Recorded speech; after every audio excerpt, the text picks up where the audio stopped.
She did not cry when they handed her the servant's dress and told her to wear it to her stepsister's wedding. She did not cry when the guests laughed. She simply stood in the middle of that grand hall, chin up, hand steady, and looked at the man her stepsister was about to marry, the same man who had once knelt in the dirt and asked her to be his wife. If this story moved something in your chest, subscribe to this channel and drop your city in the comments. I want to see how far this story has traveled. The invitation arrived on a Tuesday morning in late June of 1815, tucked between a sack of cornmeal and a bundle of dried herbs that Mrs. Alderton down the lane had traded for Clara's mending work. Clara Sinclair almost didn't open it. She recognized the handwriting immediately, that looping, self-important script that Eleanor had practiced for years, the kind of penmanship that announced its own importance before a single word was read. Clara had grown up watching Eleanor sit at the writing desk their stepfather kept polished near the parlor window, scratching out letter after letter to people who mattered, people of consequence, people whose names opened doors. Clara had never been invited to sit at that desk. She turned the envelope over in her hands. The wax seal was pressed with a crest she didn't recognize. Something new, something acquired, the kind of seal that came with a man's family name when a woman married into money. The paper was thick and cream-colored and smelled faintly of rosewater. She set it on the table. She went back to her mending. She picked it up again 10 minutes later. The letter inside was not what she expected. Eleanor Sinclair, soon to be. Eleanor Ashworth, Duchess-in-Waiting, future wife of Lord Emmett. Ashworth of the Ashworth Estate in Fredericksburg, Virginia, cordially requested the presence of her beloved stepsister, Clara Sinclair, at the ceremony of their union to be held on the 14th of July, 1815, at the Ashworth Estate. Beloved stepsister. Clara read those 2 words 3 times. Then she set the letter down and stood very still in her small kitchen, her hands flat against the wooden table, and she breathed the way her mother had taught her to breathe, when something felt like it might break her open from the inside, slow, steady from the belly, not the chest. Eleanor had not spoken to her in 4 years. Not since the morning their stepfather Gerald Sinclair had died and left his estate, all of it. The house, the land, the accounts, the furniture, even Clara's mother's jewelry, to Eleanor alone. Clara had stood in the lawyer's office in her black morning dress and listened to a man with spectacles read words that erased her from a life she had lived for 19 years, and Eleanor had sat across the room with her hands folded in her lap and said nothing. Not a word. Not a flicker of apology or discomfort. Just that small, contained smile she had always carried like a concealed weapon. And then 4 years of silence. 4 years of Clara in a rented cottage on the edge of town, doing mending and washing and herb work and whatever else kept the cold from coming through the walls in winter. 4 years of rebuilding something out of nothing, which she had done because she had no other choice, and because her mother, God rest her, had raised her to keep moving when everything stopped. And now this, beloved stepsister. Clara folded the letter carefully along its original creases and placed it back in the envelope. She pulled on her second-best shawl, her best one had a tier she hadn't gotten to yet, and walked down the lane to her neighbor Martha Greer's house, because Martha was the only person in Millhaven who both knew the whole story and could be trusted not to add anything to it before passing it along. Martha read the letter twice, which was once more than Clara had needed. "She wants you to come," Martha said. "I see that. 4 years and she wants you to come to her wedding." "I see that too." Martha set the letter on her own kitchen table and looked at Clara with the particular expression she reserved for things that required careful handling. Not pity. Exactly, because Martha knew Clara didn't want pity, but a kind of careful attention, the way you'd look at a crack in a wall before deciding whether it needed patching or whether the whole structure was compromised. "You're not going," Martha said. It wasn't a question. Clara pulled her shawl tighter. "I don't know yet." "Clara, she's still my stepsister. She took your inheritance. I know what she did. She has never once, not once, written you a letter in 4 years. Not at Christmas. Not when that fever went through town last winter, and half the county thought they were dying. Not a single word. And now she sends you a wedding invitation, and you're considering—" "I said I don't know yet," Clara said quietly. Martha pressed her lips together and did not push further, because she also knew that Clara Sinclair, when she said "I don't know yet" in that particular tone of voice, meant that she had already made a decision, but needed the space to arrive at it herself, without anyone dragging her there.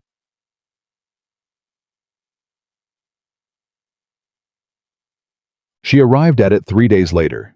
She was going to go. Not because she had forgiven Eleanor. She wasn't sure she was there yet, and she had never been the kind of person who used the word forgiveness carelessly as though it were something you could decide in a sitting room on a quiet afternoon, rather than something that grew in you slowly like healing from a deep cut, long after the wound itself had closed.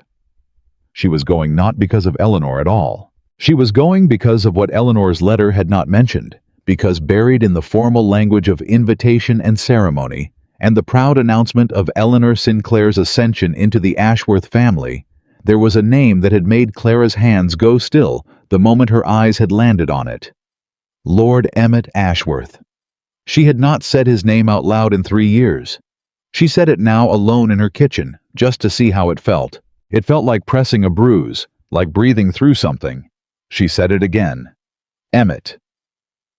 She had met Emmett Ashworth in the summer of 1812, which had been a different kind of summer entirely, the kind with particular light in it, the kind that only makes sense in memory, where everything seems slightly too bright and slightly too slow.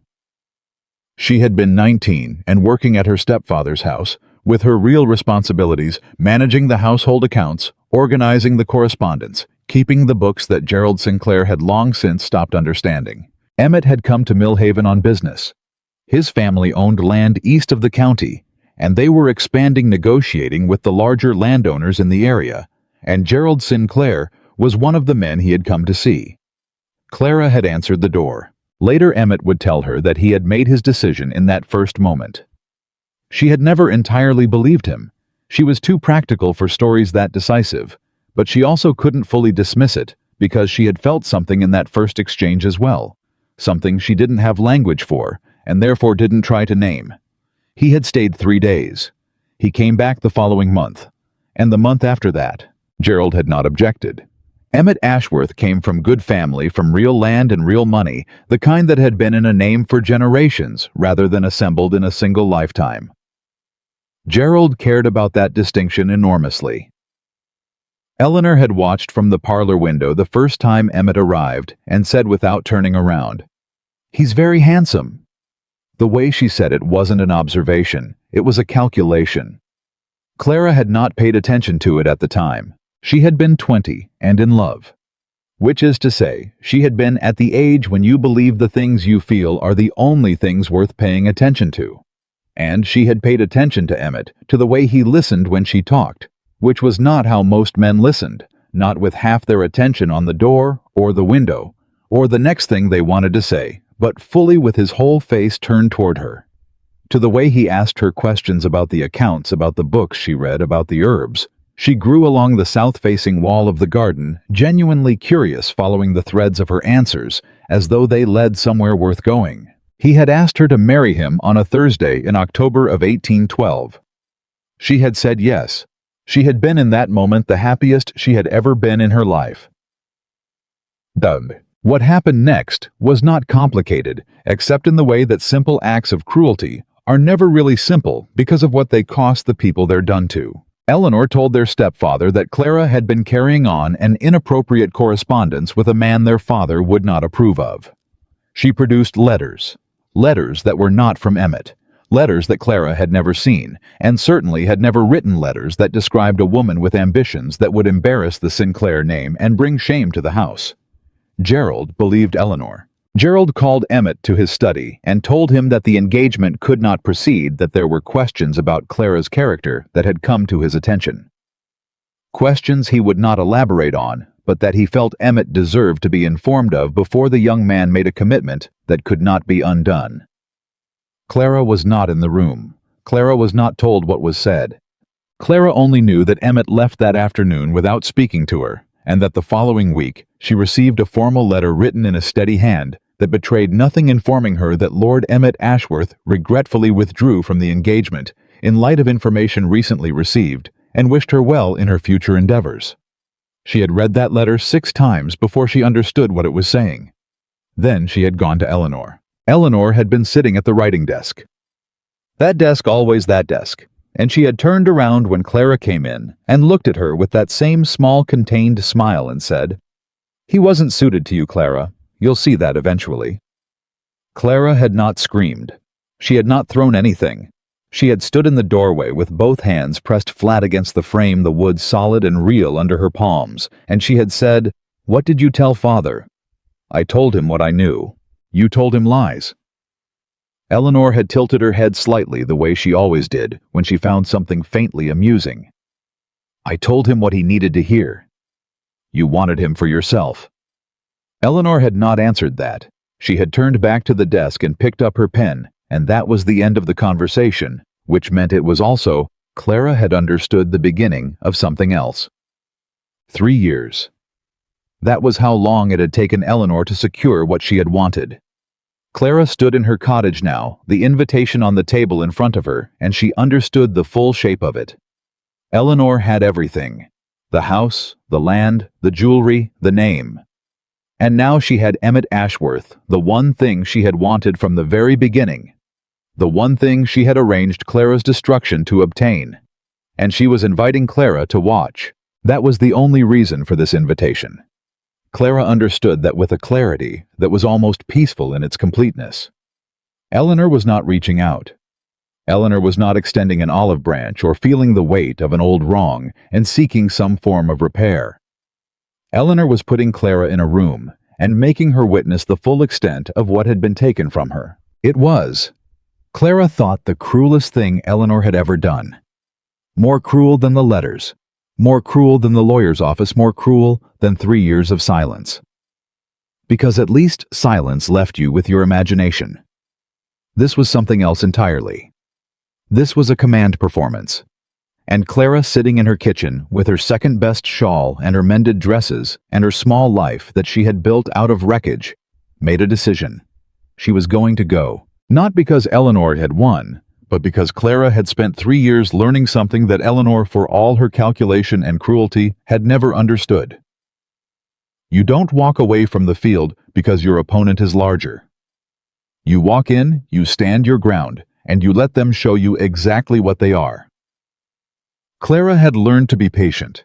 She had learned to be quiet. She had learned to move through the world in ways that didn't announce themselves. She had also, in the 3 years since everything had been taken from her, been writing letters of her own. The Ashworth estate was 2 days' ride from Millhaven. Clara had no horse and no money for a coach, so she arranged a trade with Thomas Birch, who ran the postal route, and owed her a favor from the winter before, when she had sat with his youngest daughter through 3 nights of fever that the doctor in town had declined to stay for. Thomas didn't ask her why she was going to the Ashworth wedding. He just said, "I'll take you as far as Fredericksburg. You'll have to manage the last 8 miles yourself." "That's fine," Clara said. She packed one dress, her second best one, because the best one had finally been mended, and she wasn't going to arrive at Eleanor's wedding looking like she'd come to beg. She packed her herb satchel because she never went anywhere without it. Old habit, deep habit, the kind that had kept people alive on more than one occasion. She packed the small bundle of letters she'd been accumulating for the past 6 months, tied with a piece of plain string tucked at the bottom of the bag under everything else. Martha came to see her off. "You're going to regret this," Martha said. "Maybe. She is going to humiliate you. She's going to try." Martha looked at her for a long moment with that careful wall expression. Then she said, "You know something I don't." Clara picked up her bag. "I know several things." Clara. "She invited me," Clara said. That was her mistake. The last 8 miles she walked. It was July, which meant the heat sat on the land like something physical, a weight that pushed down on the shoulders and pulled at the lungs. The road was dry and pale, and the dust came up around her boots with every step, and coated the hem of her dress with the particular fine gray of summer Virginia dirt. She walked it anyway. She had walked harder things. The Ashworth estate appeared first as a sound carriage's voices. The particular controlled excitement of a gathering that had been planned and organized and dressed up to within an inch of its life. Then it appeared as a gate iron and imposing with the Ashworth crest picked out in the ironwork, the same crest she'd seen on Eleanor's wax seal. 2 men stood at the gate. They wore the Ashworth livery, and they looked at her the way men in livery tend to look at a woman who has arrived on foot with a travel bag and dusty boots. "I have an invitation," Clara said. The taller one held out his hand. She gave him the envelope. He looked at it. He looked at her. He looked at the envelope again. "Miss Sinclair," he said. "That's right." He said something to the other man in a low voice. The other man went inside. Clara stood at the gate in the July heat and waited. And she was very good at waiting. She had gotten good at it. It was one of the things she had learned in the years since everything had happened. After 10 minutes, a woman appeared from the house. Not Eleanor, but someone Clara didn't recognize. A small woman in a gray dress, with the efficient movements of someone who managed the household and had been managing it for years without anyone noticing. "Miss Sinclair," the woman said. Her voice gave nothing away. "I'm Mrs. Holt, the housekeeper. I've been asked to show you to your accommodation." "Thank you," Clara said. She followed Mrs. Holt inside. She was taken not to the family wing, which she had expected, and not to one of the guest rooms which the invitation had implied. She was taken to a small room off the servants' corridor, plain and clean, with a narrow bed and a window that faced a wall. Mrs. Holt stopped in the doorway. Something moved across her face, not quite discomfort, but in that neighborhood. "Miss Sinclair," she said carefully. "Miss Eleanor has requested—" "It's fine," Clara said. "She's requested that you—" "I said it's fine, Mrs. Holt." Clara set her bag on the narrow bed and looked at the woman directly. "Whatever she's arranged, I'd like to hear it plainly if you don't mind." Mrs. Holt pressed her lips together. Then she said, "She has requested that you attend the ceremony in the capacity of a household assistant." She said, another pause. "She said it would be best if you didn't draw attention to the family connection. In front of the guests." The room was quiet for a moment. Clara looked at the small window facing the wall. "She wants me to serve at my own stepsister's wedding," Clara said. "Not a question. She wants you to assist, with the arrangements, behind the guests, out of the way." Clara turned back to Mrs. Holt. "She sent me an invitation, and she wants me to serve." Mrs. Holt said nothing, which was its own kind of answer. Clara nodded slowly. "All right," she said. "Tell me what she needs." Mrs. Holt left her alone for 20 minutes to wash and change, which Clara was grateful for. She sat on the narrow bed and looked at her hands. There was a dress hanging on the hook by the door that had been placed there before she arrived. A plain gray dress, serviceable and anonymous. The kind of dress a household assistant would wear, the kind that made a person invisible in a room full of people who had not come to see her. Clara looked at it for a long time. Then she opened her bag and took out her own dress.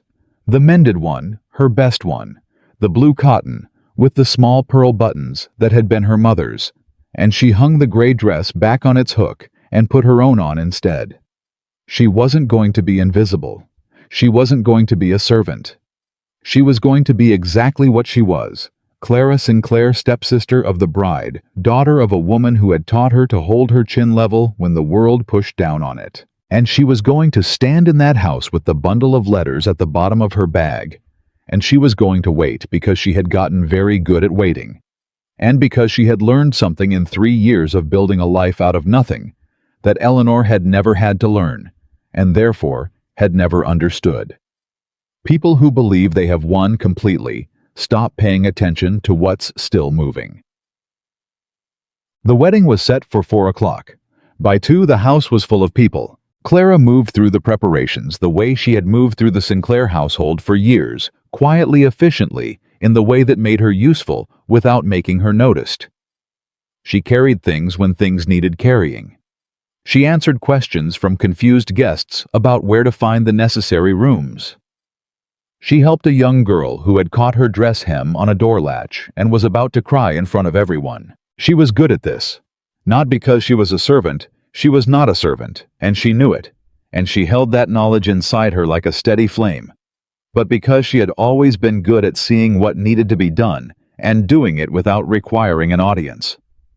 At 2:30, she was standing near the hallway that led to the main reception room when she heard Eleanor's voice from behind a half-open door. "Make sure she stays out of the ceremony itself. I don't want her near the altar." Another voice lower. "She's already refused the gray dress." A pause. "Has she?" Eleanor's voice was flat, not surprised exactly, more like a person recalculating. "Where is she?" "She's been helping in the hall." "Of course she has." A sound Clara couldn't identify. "She's always so—" Eleanor stopped. "Keep her away from the front of the room. Put her near the rear if she insists on attending.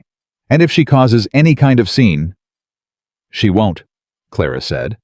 The door swung open. Eleanor stood in her wedding dress, white and elaborate and expensive, the kind of dress that took months to make, and announced from across a room that the woman wearing it had arrived at exactly the position she had always intended to occupy. Her hair was done up in curls, and she wore a strand of pearls at her throat. Clara recognized the pearls. They had been their mother's. Eleanor looked at Clara's blue dress, and something flickered in her face. Not quite surprise, not quite anger, something that lived between the two. "Clara," she said, "I see you got my invitation." "I did," Clara said. "Thank you for sending it."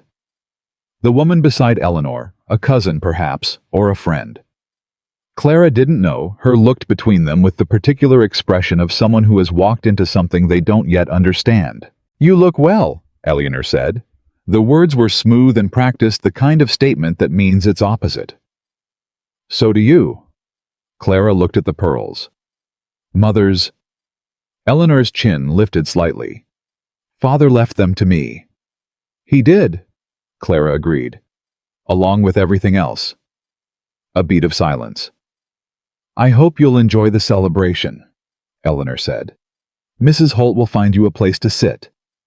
Eleanor. I came because you invited me," Clara said quietly. "And I intend to stay for the whole of it. I think you should know that." Eleanor studied her for a moment with those careful, calculating eyes. Then she smiled, that same small, contained smile that Clara had known her whole life. "You always were stubborn," Eleanor said. "I'd forgotten how much." She turned and walked back into the dressing room, and the door closed between them. Clara stood in the hallway. Her hands were steady. Her heart was moving faster than she wanted it to, but her hands were steady, and that was what mattered. And she took one long, slow breath from the belly, the way her mother had taught her, and then she turned and walked toward the sound of voices. She heard him before she saw him. His voice came from the reception room, low, even the voice of a man who spoke with the particular care of someone who had learned at some cost to choose his words before releasing them. She had always thought that about Emmett. That there was something deliberate in the way he used language, not cold, but careful, the way you'd handle something that mattered. She stopped in the hallway. She had told herself she was ready for this. She was not entirely sure she had been right. She straightened her spine.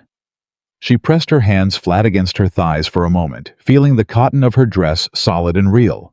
Her mother's dress, her mother's buttons, her own self inside it. And then she walked into the room. Emmett Ashworth stood near the window with two men she didn't recognize speaking in that low, deliberate way. He was 3 years older than the last time she had seen him, which meant he was 30 now. And the years had done the thing to him that they do to certain men. Settled him, made him more fully himself, more present in his own body. He had not yet seen her. She crossed to the far side of the room. She was 2 steps from the wall when he turned. Their eyes met. The room did not stop. The conversations around them did not pause.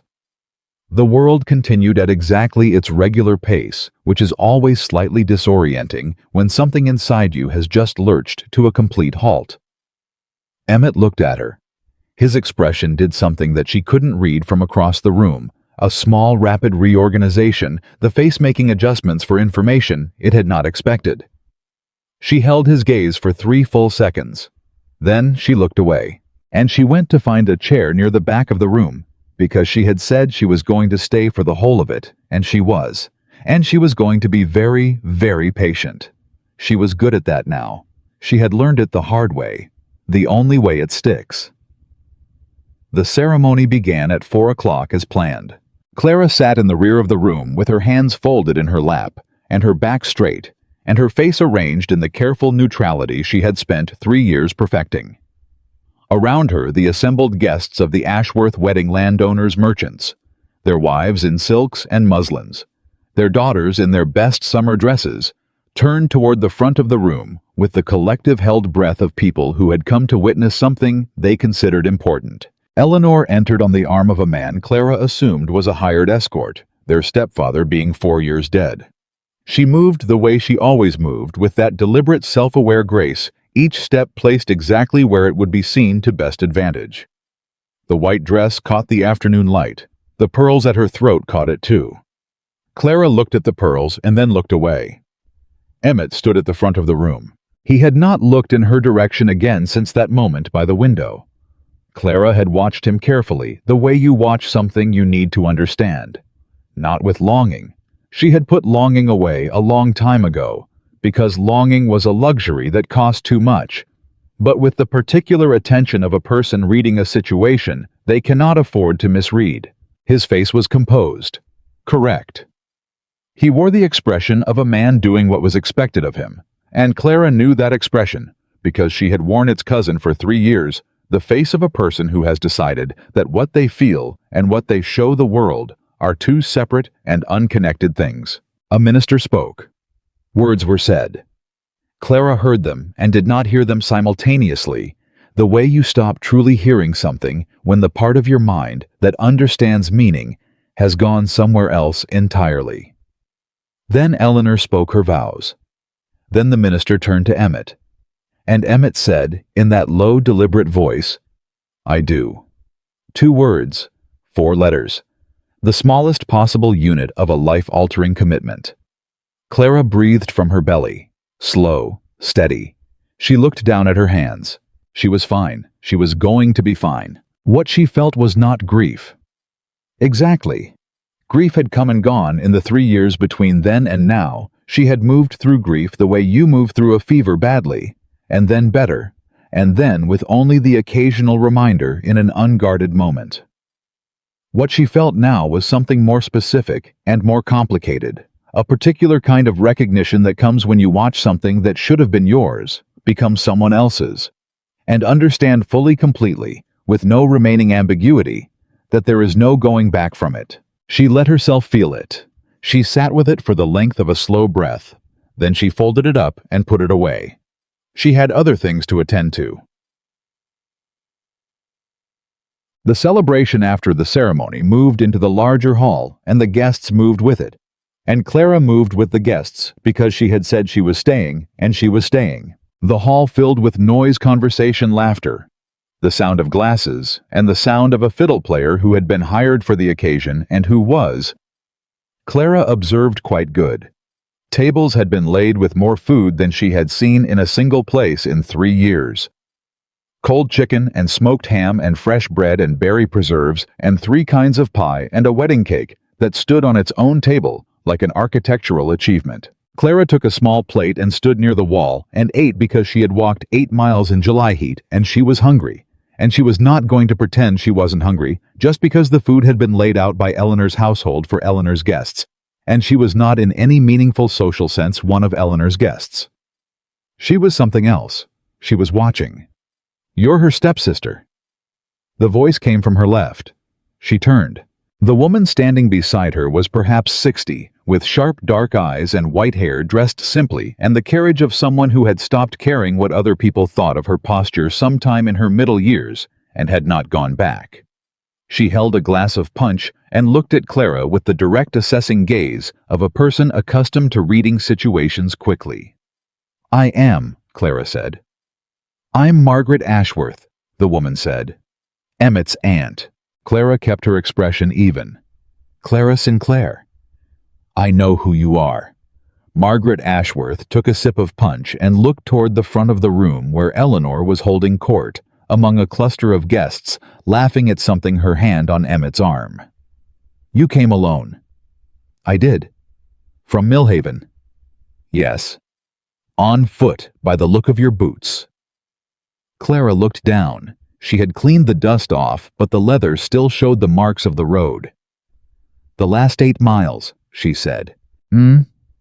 Margaret Ashworth turned back to her. "Tell me something, Miss Sinclair. What brought you here?" Clara looked at Eleanor across the room. "My stepsister invited me."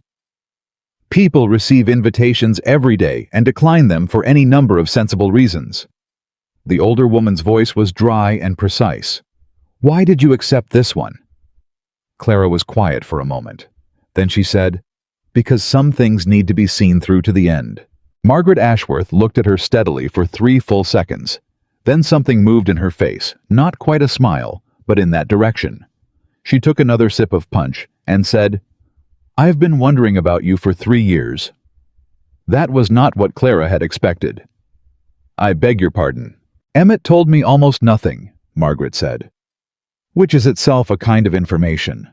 My nephew is a man who speaks carefully and says a great deal with the things he chooses not to say.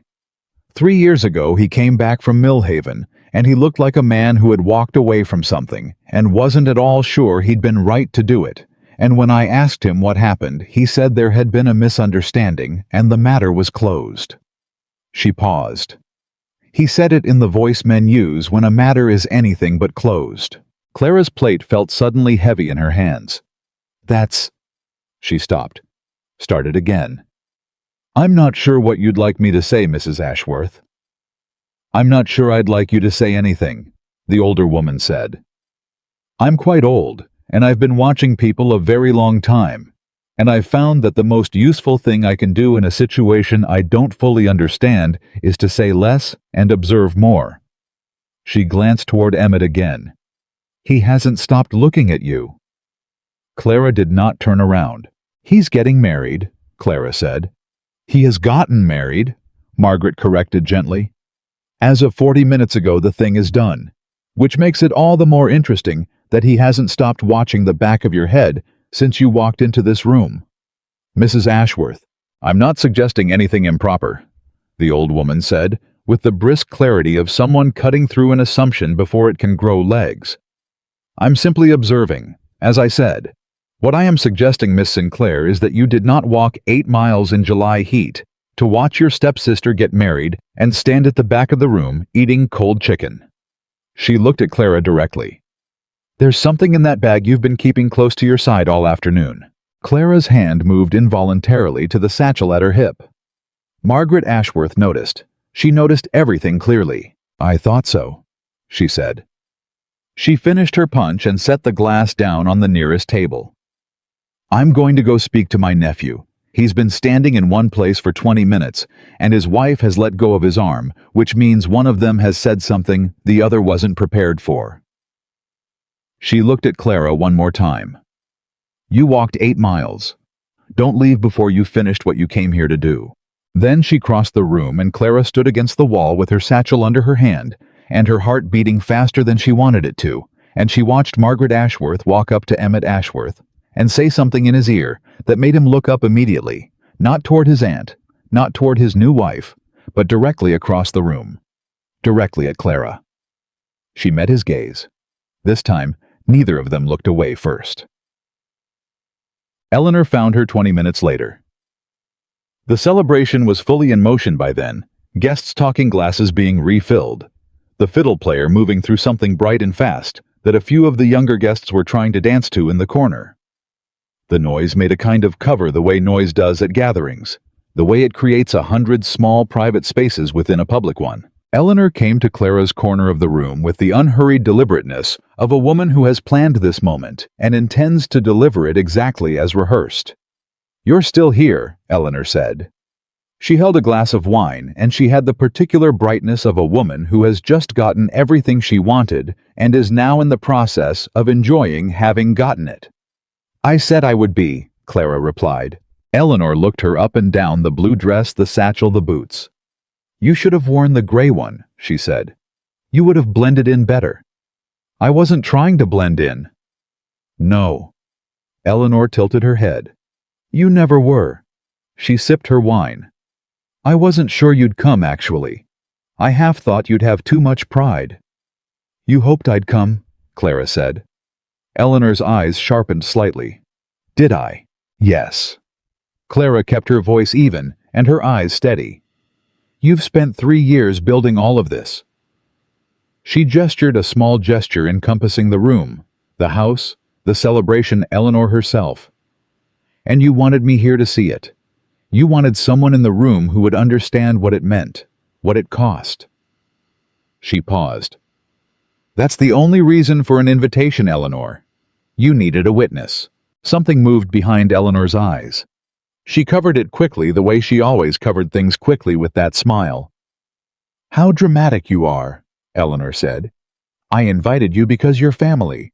Difficult as you've always been, you're still—" "You put me in a servant's room," Clara said. "Quiet, clean, just the fact, no ornament on it." Eleanor's smile held. "The guest rooms were full.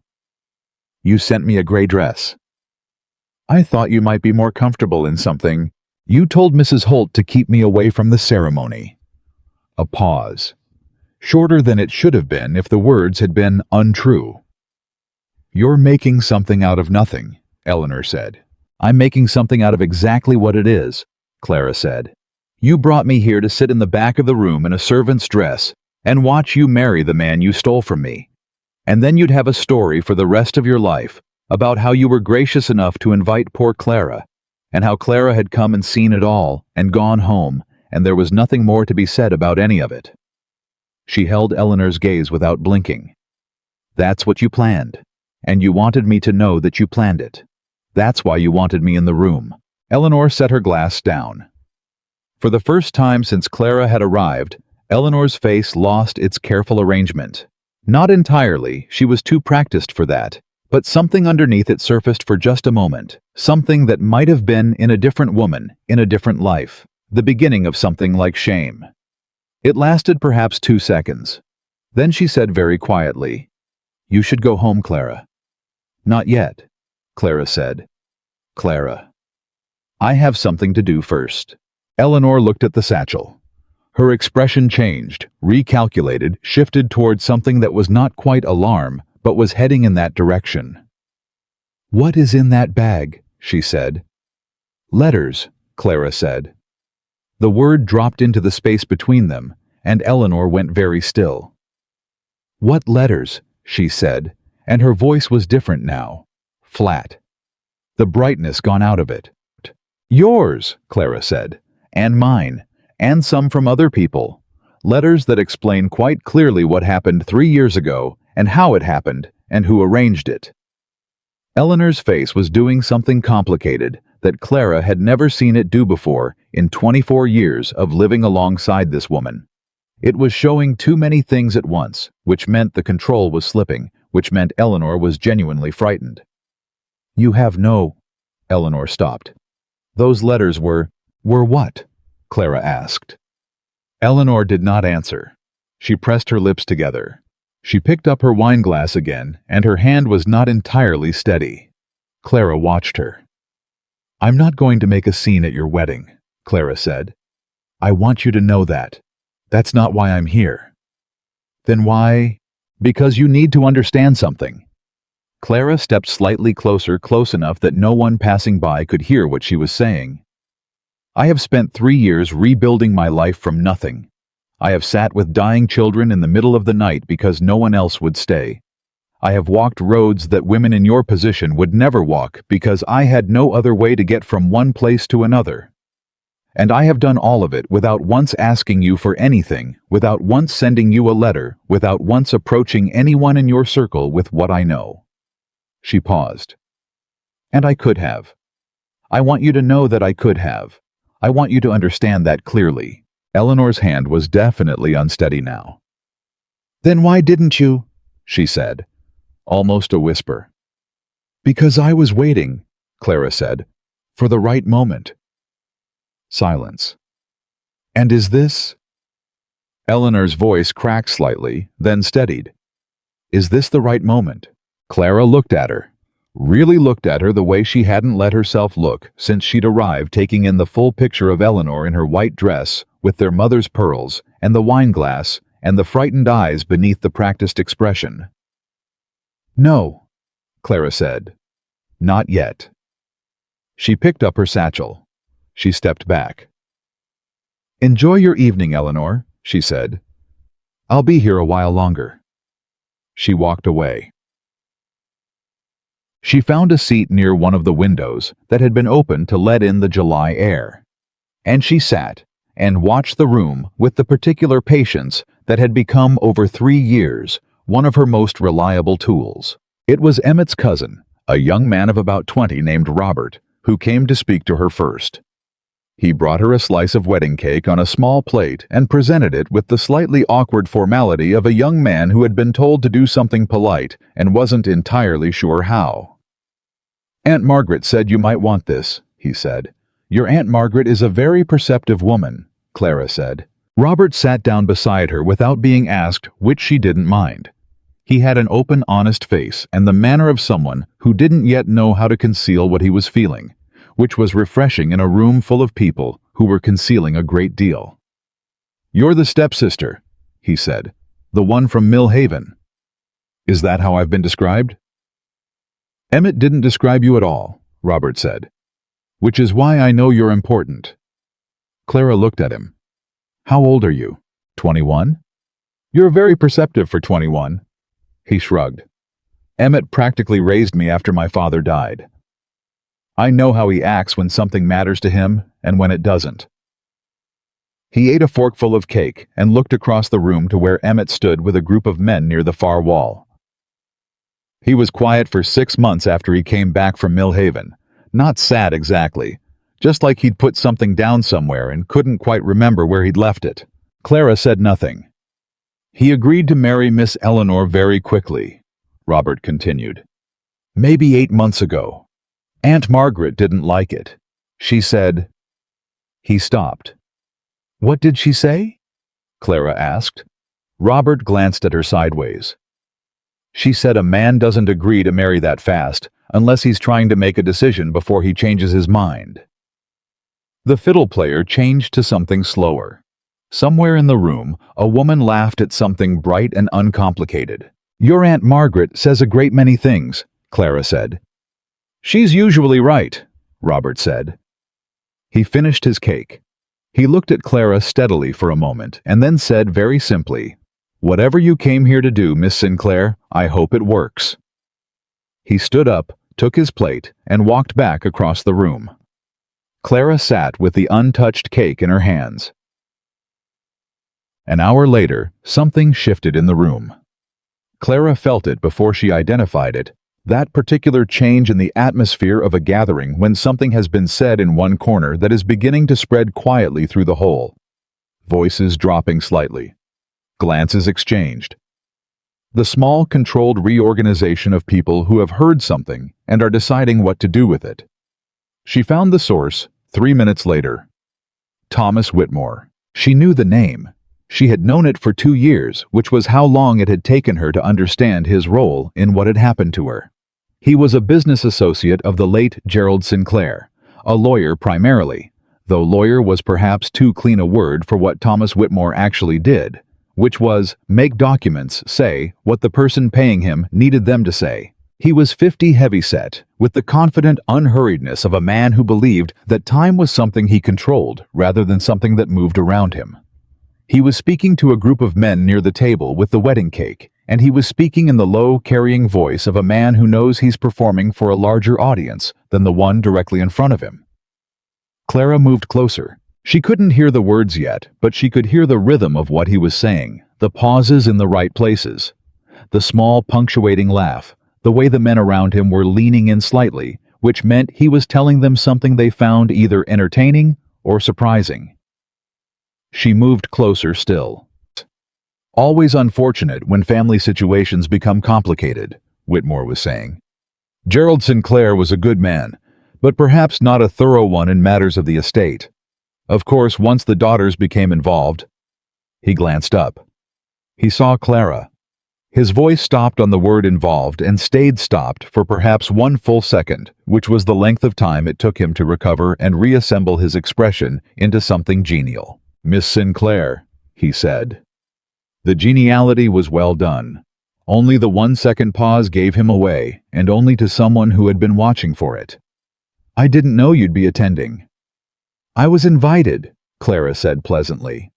The men around him looked at her with the polite blankness of people who don't know the specifics of a situation, but can feel that there are specifics. "Of course," Whitmore said. "Of course you were." He smiled. "How have you been keeping?" "I understand you've been in Millhaven all this time." "I have," Clara said. "Doing mending work mostly, and some healing. I've learned quite a lot in 3 years." "Have you?" The smile held. "I have. About herbs mostly, but also about documents. Legal ones specifically." She held his gaze. "Fascinating things, legal documents. The way they can be written and rewritten. The way the same facts can be arranged differently depending on who's doing the arranging." A small silence. One of the men beside Whitmore shifted his weight. "I'm sure I don't know what you—" Whitmore began. "I found it particularly interesting," Clara continued in the same pleasant conversational tone, "to learn that the letters presented to my stepfather as evidence of my conduct 3 years ago were not written by me. That's the kind of thing that's difficult to prove at the time, of course, but becomes clearer in retrospect, especially when you have access to other letters written around the same period to and from certain parties, that make the arrangement of the whole thing rather visible." Complete silence in their small corner. Whitmore's smile had gone the way of Eleanor's brightness. In its place was something much more careful and much less pleasant. "Miss Sinclair," he said very quietly, "this is not the occasion." "No," she agreed. "It isn't. That's why I'm not doing anything about it today." She looked at him directly, without heat, without anger, with only the calm steadiness of someone who has thought this through many times and knows exactly where the ground is beneath her feet. "I simply wanted you to know that I know, and that I have the documents, and that I intend to use them at the appropriate time, in the appropriate place, with the appropriate people present." She smiled at him, a real smile, because she was not going to give him anger when calm would cost him so much more. "I hope you enjoy the celebration," she said. She walked away. Behind her, she heard the low burst of voices, questions, probably from the men who had been listening, and Whitmore doing his best to reassemble the narrative into something manageable. She didn't look back. Her hands were shaking slightly. Not from fear, from the particular physical release of having said out loud to the right person in the right room, the thing she had been carrying in silence for 2 years. She pressed her hands flat against her thighs for a moment. Steady. She kept walking. She was near the door to the garden when she heard her name. Not Eleanor's voice. Not Whitmore's. Emmett's. She stopped. She turned.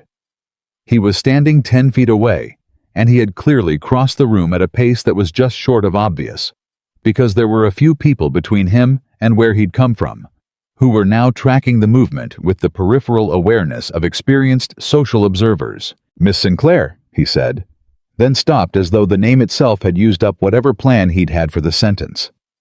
"Mr. Ashworth," she said. He looked at her the way he had looked at her across the room earlier, that rapid reorganizing look. The look of a man reading a situation in real time, with more information than he'd expected to have, and not entirely sure what to do with it. "My aunt told me—" He stopped again. "She said you walked from the road." 8 miles, Clara said. The birch coach took me as far as Fredericksburg." Something moved in his face. "You should have written. Someone would have. There are horses I could have." "It wasn't necessary," Clara said. "I'm quite capable of walking." "That's not—" He pressed his jaw together, looked away briefly, looked back. Clara. Her name said the way he'd said it 3 years ago in that voice with that deliberate care. She held herself very still. "You're married," she said quietly. "As of a few hours ago. Your name is on documents and witnessed by a minister, and that's the end of it, and I think we both know that." She looked at him steadily. "I didn't come here because of you." He flinched. "Not much. Just enough." "Then why?" "Because of what was done to me," she said. "And because the people who did it are in this room. And because I've spent 3 years making sure that what I know is useful and documented and legible to people who can act on it." She paused. "I came because I was invited, and because the invitation told me that everyone I needed to speak to would be in one place." Emmett was very quiet for a moment.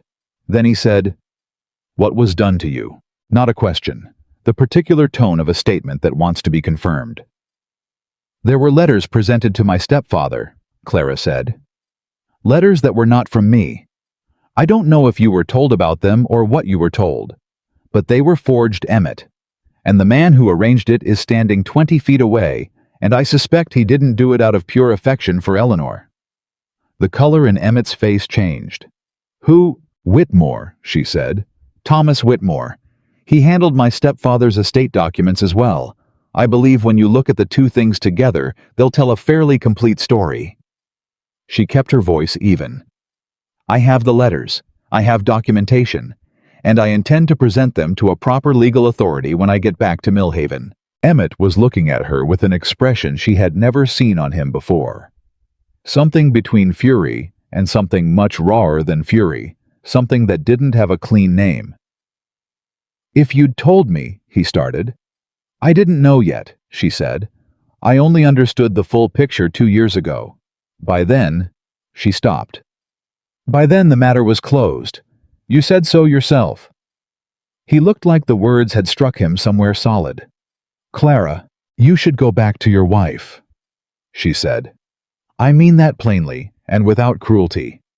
She's watching us from across the room, and you've been standing here long enough that people are noticing, and whatever has happened or is happening, this is still her wedding day, and you made a commitment this afternoon, and I'm not in the business of adding to the mess that's already been made." She picked up her satchel. "I'm going to find Mrs. Holt and ask her to arrange somewhere for me to sleep tonight. In the morning, I'm going back to Millhaven." "You'll need a horse," he said, "for the road." "I'll manage." "You will take one of my horses," he said in the low, deliberate voice, each word placed with the particular weight of a man who does not often insist, but is insisting now. "That is not a negotiation, Clara. You walked 8 miles to get here, and you are not walking 8 miles back, and that is the end of that conversation." She looked at him. He held her gaze, and for one moment, one brief, entirely private moment, something passed between them that had nothing to do with weddings or letters or the last 3 years or the next 30. It was older than any of that. It was the first kind of thing. Then it passed. "Thank you," she said quietly. He nodded once. He took a breath. He straightened. He walked back across the room. Clara watched him go. She stood very still for a moment, with the satchel under her hand and the weight of the evening settling around her, and she breathed slowly and steadily from the belly, and she let herself feel fully in private what she would not let show on her face. Then she folded it up. She put it away. She went to find Mrs. Holt. She had work to do in the morning, and she had learned above all else in 3 long years that the work was what mattered. The work was what moved you forward. The work was what built something out of nothing, slowly, piece by piece, in the particular quiet way that only people who have lost everything truly understand. The wedding celebration went on behind her. She did not look back. She did not sleep well in the narrow bed off the servants' corridor. This was not surprising. She had not expected to sleep well. She lay on her back in the dark with her hands folded on her stomach and her satchel on the floor beside the bed, where she could reach it without looking, and she listened to the sounds of the house settling around her. The distant noise of the celebration, winding down the last carriages, departing the voices of servants clearing the hall, and then finally, the particular deep quiet of a large house in the middle of the night, when everyone in it has either gone to sleep or gone very still. She thought about Emmett's face when she'd said the word forged. She thought about Whitmore's face when she'd said the word documents. She thought about Eleanor somewhere in this house, in the rooms that had always been meant to be hers, in the bed she had arranged, and the life she had constructed, and the pearls she had taken from a dead woman's jewelry box. She thought about all of it carefully and completely, the way you think through something important, when you have the dark and the quiet and enough time to do it properly. And by the time the first gray suggestion of morning showed at the edge of the window, she had made every decision she needed to make. She rose before anyone else in the house. She dressed. She packed her bag. She took the satchel, felt the weight of the letters inside it, and held that weight for a moment in her hands. Then she went downstairs to find a horse.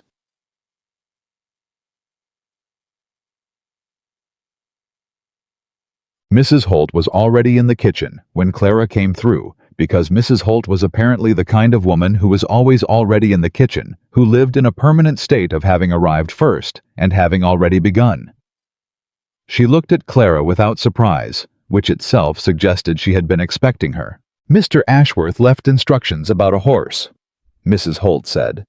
She poured a cup of coffee from the pot on the stove and set it on the table without being asked. "Thomas will have it ready within the hour." "Thank you," Clara said.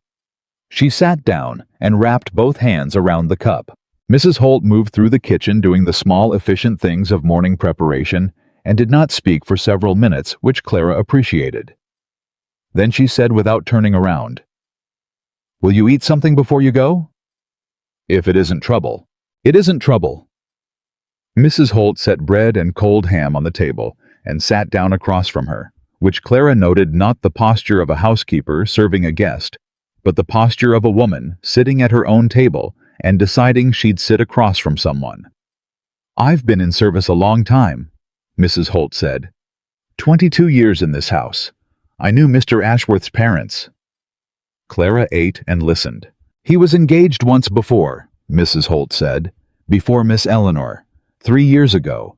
He came back from wherever he'd gone, and he was different after the way young men are different when something has been decided that they didn't entirely decide for themselves." She looked at the table. "He agreed to marry Miss Eleanor very quickly. 8 months ago. I thought at the time it was the kind of decision a man makes when he's trying to close a door." "Mrs. Holt," Clara said carefully.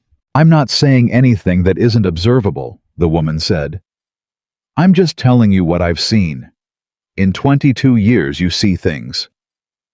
She looked up. "Whitmore was here often in the months before the engagement was announced.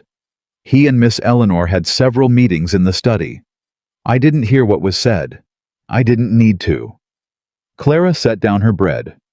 "What are you telling me?" she asked quietly. Mrs. Holt folded her hands on the table. "I'm telling you," she said, "that I have a very good memory, and that if someone with the appropriate authority were to ask me what I observed in this house over the past 8 months, I would be able to tell them in considerable detail." She paused. "That's all." Clara looked at her across the table. "That's a great deal," Clara said. "Clara, perhaps," Mrs. Holt said. She stood up and went back to her stove. "The horse will be ready in an hour. Finish your breakfast." She was halfway through the second piece of bread when she heard the footstep in the hallway. She knew it before the door opened. She had always had that ability to recognize a particular person's movement through a house, the specific weight and rhythm of the way they placed their feet. Her mother had said it was a healer's instinct, the ability to know who was coming before they arrived. Emmett came through the kitchen door. He was dressed, but barely coat in hand, rather than on collar, open the look of a man who had not slept and had not attempted to disguise that fact.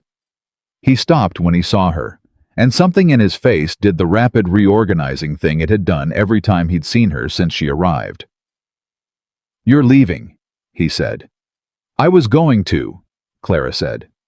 "The horse. I know about the horse. I arranged it." He looked at Mrs. Holt's back at Clara at the table. Then he sat down in the chair Mrs. Holt had vacated, which was a thing she suspected Mrs. Holt had fully anticipated, because the woman refilled the coffee cup without being asked and set it in front of him and disappeared into the back of the kitchen with the noiseless discretion of 22 years of practice. Emmett wrapped both hands around the cup and did not drink from it. "Tell me about the letters," he said. Clara looked at him. "Emmett? I know it's the morning after my wedding," he said. His voice was very level, the particular levelness of someone exerting significant control. "I know that there are about 50 reasons why this conversation should not be happening in my kitchen at 6 in the morning. I know all of that. Tell me about the letters." She told him. Not everything. Not the 2 years of patient reconstruction. Not the names of the people who had helped her. Not the full architecture of what she intended to do with what she knew. But the essential facts, laid out plainly, the forged letters presented to Gerald Sinclair. Whitmore's involvement. The original correspondence she had found eventually, through a connection in Richmond, who had known her mother's family and had access to documents that should have been destroyed and hadn't been. The pattern that became clear when you looked at the estate documents alongside the forged letters alongside Whitmore's billing records for the same period. She laid it out the way she had laid it out in her own mind 100 times clean and factual, and without the emotional weight she had already processed and put away. Emmett listened without interrupting. When she finished, he was quiet for a long time. Then he said, "Your stepfather believed it." "My stepfather was a man who believed what was convenient to believe," Clara said. "Eleanor knew that better than anyone." "And Eleanor wanted what she wanted," Clara said. "She's always wanted what she wanted. The difference is that this time she was willing to use Whitmore to get it." "Whitmore didn't do it out of loyalty to Eleanor," Emmett said. He was thinking now she could see it, that look he had when he was working through something, fitting pieces together. "He had his own reasons." "The estate," Clara said. "My stepfather owed him money. Old debt substantial. When Gerald died and Eleanor inherited, she was in a much more manageable position than I would have been. Eleanor had no interest in investigating old debt. I would have." She paused. "And there's more. Whitmore has been building something in this county for a long time. Land mostly. Small parcels bought cheap, assembled quietly. The Ashworth land borders 3 of them." Emmett went completely still. "Say that again," he said. "The Ashworth eastern boundary," Clara said. "It borders parcels that Whitmore acquired in 1811, 1812, and 1813. I have the land registry documents. I had someone pull them for me 6 months ago." She kept her voice even. "I don't know what he intends with the land, but I know that a man who forges letters to break an engagement and manipulates an inheritance and then positions himself next to one of the largest estates in the county is not doing any of those things by accident." The silence in the kitchen was the loudest thing Clara had heard since she arrived. Emmett put his cup down. "He's been courting my business," he said slowly, "for the past year, suggesting investment opportunities, asking questions about the eastern boundary, what I intend to do with it, whether I'd consider selling any portion of it." His jaw tightened. "I thought it was ordinary business interest." "It may be," Clara said carefully. "I can only tell you what the documents show. What they mean is something for a lawyer to determine." "I have a lawyer. A different one than Whitmore, I would hope." Something moved in his face that was in another context almost humor. "Yes," he said. "A different one than Whitmore." He stood up. He picked up his coat. He did not put it on, just held it and looked at Clara with that expression she still couldn't entirely read, the one that had too many things in it to settle on just one. "The documents," he said. "The letters. All of it. Can you send them to me? Copies?" "I'll send them to your lawyer directly," Clara said. "That's cleaner." He nodded. "His name is James Fenner. Office on Main Street in Fredericksburg." He paused. He's honest. I've known him 15 years. All right. Clara stood up and picked up her satchel. I'll write to him when I get back to Millhaven. She moved toward the door. Clara. She stopped. She didn't turn around immediately. She gave herself one breath. Then she turned. He was standing in the middle of the kitchen, and he looked, she thought, like a man standing in the wreckage of a series of decisions and trying to locate himself inside it. I'm sorry, he said, for the letter I sent. 3 years ago. I should have... He stopped. I should have come to you directly, instead of writing a letter, instead of taking your stepfather's word and Whitmore's arrangement and whatever else was said in that study without asking you. His voice stopped again. I should have come to you. Clara looked at him for a long moment. Yes, she said quietly, you should have. It wasn't forgiveness. It wasn't the dismissal of what had happened. It was exactly what it was, the simple truth of the thing acknowledged between two people who were both clear-eyed enough to see it. He nodded once. She walked out through the kitchen door and into the early morning. The road back was different from the road in. This was partly the horse, which was a good one, steady and unhurried, the kind of animal that had been well treated and knew it.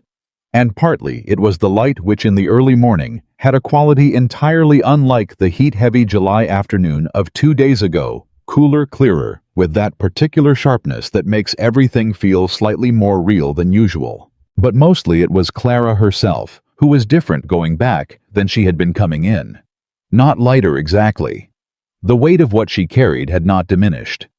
But the weight had been redistributed, shifted from the place where it had been sitting for 3 years, the low grinding place where unresolved things tend to accumulate into something more active, more forward-facing, less like a burden and more like a tool. She had her letters. She had Mrs. Holt. She had a name, James Fenner, Main Street, Fredericksburg, and she had the particular confidence of a woman who has done a hard thing and found that she was still standing when it was over. She rode through the morning, and she did not think about the white dress, or the pearls, or the expression on Emmett Ashworth's face when she'd walked out of his kitchen. She thought about what came next.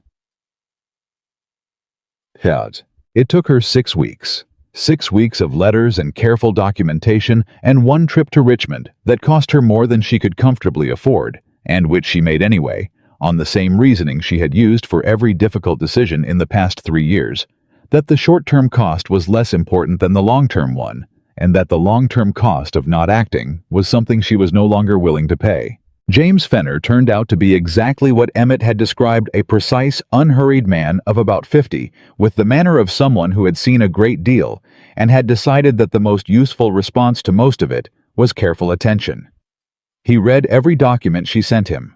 He wrote back promptly in a clear hand with specific questions that told her he understood what he was looking at. In the 4th week, he wrote to tell her that he had brought in a colleague from the circuit court. In the 5th week, he wrote to tell her that the circuit court colleague had found additional materials that corroborated her documents in ways neither of them had anticipated. In the 6th week, he wrote to tell her that Thomas Whitmore had been summoned to appear before the Fredericksburg County Court on the 14th of September, 1815. Clara read that letter twice. Then she folded it, put it in her satchel, and walked down the lane to tell Martha. Martha cried, which Clara had not expected. Not dramatically, Martha was not a dramatic woman, but quietly, with the contained relief of someone who had been holding attention for a long time and has just been told they can put it down. 3 years, Martha said. 3 years, Clara agreed. You did all of this alone. Not entirely.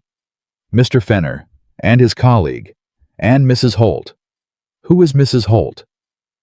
The Ashworth housekeeper. She has a very good memory. Martha wiped her eyes and straightened up and became practical again, which was her natural state, and one that Clara found genuinely comforting. What happens on the 14th? The court hears the case. Fenner presents the documents. Whitmore will have to answer for the forged letters and for the financial irregularities in my stepfather's estate. Clara paused. And for the land dealings. Fenner says there are potentially fraudulent elements in several of the land transfers. And Eleanor? This was the question Clara had been sitting with for 6 weeks. Eleanor was complicit, Clara said. She knew the letters were forged. She presented them to our stepfather, knowing what they were. She looked at the table. But she didn't originate the scheme. Whitmore did. He used Eleanor because she was useful to him. She wanted the engagement broken, and he needed the inheritance to go to someone manageable. They used each other. That doesn't excuse her. No, Clara agreed. It doesn't. What will happen to her? That depends on the court, Clara said. And on what Whitmore says when he has to say something to a judge rather than to a room full of wedding guests. She paused. She made a choice, Martha. A deliberate one. Whatever happens after that isn't something I can control, and it isn't something I've spent much time thinking about, because what happens to Eleanor is not the same thing as justice for what was done to me. Martha looked at her for a long moment. When did you get so wise? She said. I got so poor, Clara said simply. It turns out they teach some of the same lessons.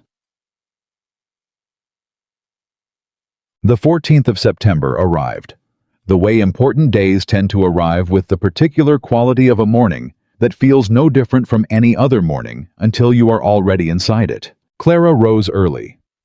She dressed carefully in her best dress, the blue one, her mother's buttons fully mended, now no tears remaining. She packed her satchel with the original letters and the documentation, though Fenner had copies and the court had copies, and the originals were at this point more symbolic than necessary. She walked to the courthouse in Fredericksburg. She had arrived the night before at the small boarding house that Fenner had arranged for her, and she had slept better than she'd slept in a long time, which surprised her, and then upon reflection didn't surprise her at all. The thing she had been carrying was almost done. It was very nearly out of her hands and into the hands of the law and the record and the particular impartial machinery of a courtroom that did not care who her stepfather had been or what Eleanor wore or how Thomas Whitmore presented himself to a room full of wedding guests. The courthouse was fuller than she'd expected. Word had gotten around, which was inevitable in a county of this size and in a case involving names that people in the county knew. She recognized perhaps a dozen faces from the wedding, not Eleanor or Emmett, not yet, but guests, neighbors, people of consequence who had made the ride to Fredericksburg to see what would come of it. She found a seat near the front, on the left side, and she sat down, and she folded her hands in her lap, and she waited. James Fenner was exactly as he had been in his letters, precise, unhurried, giving the impression of a man who has prepared so thoroughly that he has moved past nervousness into a kind of deep, inhabited calm. He acknowledged Clara with a brief nod when he passed and took his place at the front of the room.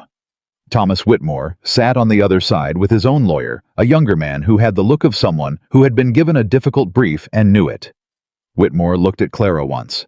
She looked back at him with the same pleasantness she had offered him at the wedding, the same real smile, because she was still not going to give him anger when calm cost him so much more. He looked away first. The proceedings took most of the morning. Fenner presented the documents in the order she had laid them out. The forged letters first, then the original correspondence that established their fraudulent nature. Then the estate records, then the land registry documents, then the billing records that showed Whitmore's involvement across multiple transactions during the same period. The judge, a man of perhaps 60 named Aldridge, who had the manner of someone who had heard a great deal over the years and was not easily surprised by any of it, read each document carefully before allowing Fenner to continue. He asked precise questions. He made notes. Whitmore's lawyer objected several times.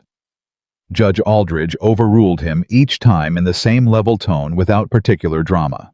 When Fenner finished, Mrs. Holt was called to give her account.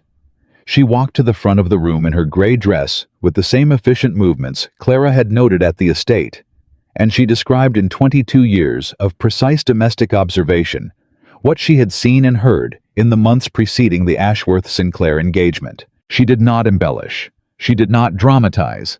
She said what she knew and stopped when she reached the edge of what she knew, which made everything she said more convincing than any performance could have been. Whitmore's lawyer cross-examined her for 20 minutes. She answered every question with the same clear, unhurried accuracy. When she stepped down, she walked past Clara and did not look at her, but her hand touched Clara's shoulder, briefly as she passed barely a contact, the lightest pressure, and then she was gone back to her seat. Clara's eyes stung. She blinked it away. Whitmore was called to give his account in the early afternoon. He had rearranged himself by then. Whatever she had seen in his face at the wedding, the flicker of real alarm was gone, replaced by the practiced confidence of a man who believed he could manage any room he was put in. He spoke fluently, and without apparent anxiety, offering explanations for each document, attributing the inconsistencies to clerical errors and imprecise record-keeping and the general disorganization of Gerald Sinclair's estate. He was good. She had to acknowledge that. He was very good. But the documents were better, because documents don't adjust their account based on the audience. Documents say the same thing every time you look at them, and Fenner had arranged these particular documents so that each one answered the explanation of the previous one, so that every alternative account Whitmore offered found itself blocked by the next piece of evidence before it could take root. She watched the judge's face as Whitmore spoke. Judge Aldridge was not an expressive man, but there was a quality in the way he listened, a particular quality of attention that had over the morning shifted from general, careful hearing to something more specific and more focused. He was not persuaded by Whitmore. Clara could see it without being able to explain precisely how. Some quality in the set of his shoulders, the way his pen moved and then didn't. She breathed slowly and waited. Betrayal. The door at the back of the room opened while Whitmore was still speaking. Clara heard it. She didn't turn around because she was watching the judge and watching Whitmore, and she had learned not to break her attention for sounds she couldn't yet identify. Then she heard the murmur. The particular murmur that moves through a public room when someone significant has entered it.